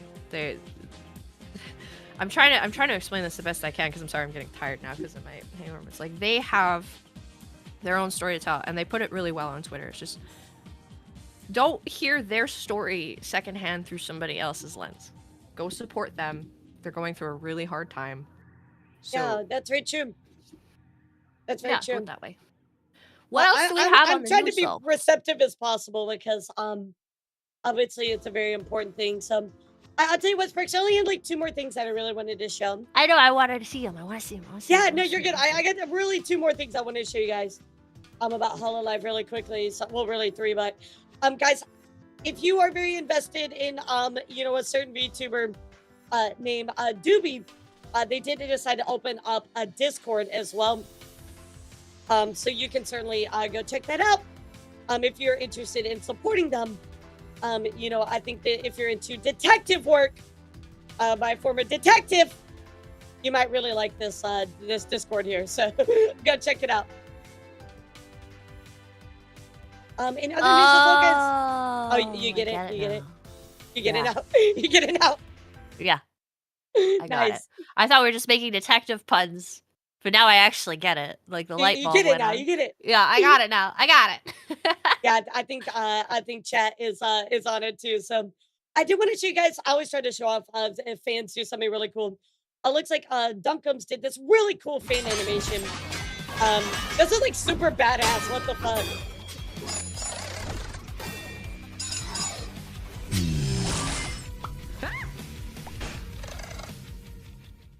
I wish I had like 1% of that talent in my like brain to even like pull that off. So the thing I noticed was the sound design, because like my husband does sound design. That's like his job. And that was really good. Like, it's one thing to animate, but like I liked that. That was ooh. Yeah, good even like claps. there's a lot of detail in even like the individual frames too. It's cool. It's super cool. So, a lot of fan animations, especially with Hololive. A lot of people like to do these types of things. With Hololive in particular. So, it's really cool. You can go find a bunch of fan animations on YouTube about it. I think that's like the biggest, like, don't get me wrong, buying your Oshi's merch and stuff like that is really, really cool. But like, that was always my favorite part. Was like the videos and the animatics. Yes. I would just go searching for them when I had a bad day. Like, when I would like, oh, I want to quit, I would go and I would look it up, and just the stuff that people would put so much time into. Like, this is the good shit. Yeah, I really think this is so cool. So, receiving any type of like fan stuff directed to you is always like so uplifting. Now, Sprixer, do you know Coefficient? That's a human streamer. That's what they call Yes, the flesh tuber. that is the flesh tuber. That is right. Yeah. I know the name. Don't know much more than that. That's okay. All you need to know is the name, because lucky for you, Co has done a recent cosplay as your absolute favorite Oshi. That's not my favorite Oshi. My favorite Oshi is Elizabeth. Oh, sorry. Second favorite Oshi. No, I don't like the shark. Well, you don't like Gura? You're not a Gura fan? No, the only reason I'm not a Gura fan is because if you're a shark VTuber, everybody automatically goes, "Oh, so you like Gura?" And I'm like, "Oh, okay." I'm sure she's lovely, but boy howdy, because she was the first big shark, everybody is racist. That's what it is. Well, here you go, guys. Here is Ko inside of his Gura cosplay. Ko is... You gotta go look at this. Ko has cosplayed so many Hololive members. He's done Kiara. They're so funny. You have to go see them. They're hilarious. I'm gonna send them to you. I love the accuracy. Like, I just want to, in my heart of hearts, I just hope that the hairy legs is lore accurate. You know what I mean? Oh, don't worry, it is. Little girl sitting there VTubing with like shorts and just like fucking hairy legs. He did Makoko too as well. It was really funny. I love Ko. He's just fantastic. So, but there you go, guys. That is Coefficient cosplaying as Gura. I'm sure he had some recent punishment for his subathon. So, yeah, he did Amelia Watson as well. He did Makoko. They're also funny. I'm gonna send them all to you, Sprixer. Okay. I would need to... Do they all have lore accurate fuzzy legs? Oh yes, and fuzzy bellies. Oh fuck, I opened up our DMs and it's just Monkey Sephiroth. You have to listen to it, it's so good. It's so good. You're gonna love it. I promise. I will. I promise you're gonna love it. Well, chat. Normally I normally go about 3 hours or so for our news, so I think I am gonna call it here. But I just want to say thank you so much for coming by, Sprix, and having such a wonderful conversation. I'm this so was so sorry much fun. for yapping. I don't Oh my think God, we no, got no, through all never. the news. Never apologize. Look, half of the stuff we can report on in another day, so I really appreciate you just coming by and just yapping about stuff. It's been so much fun. I can't believe I had to had watch fun. Alien in Discord. I hate it. It was good energy. I like the joking banter. Like, okay, I'm gonna review Elara's stream now. My Yelp. All right, review. let's do it. I need a review. Sexy. So we got that. Nice. She's very attractive. I'll take good that. mommy milkers. Very good banter. Very good energy. 10 out of 10. Wouldn't let me sit on her face. Kind of, take points away from that. But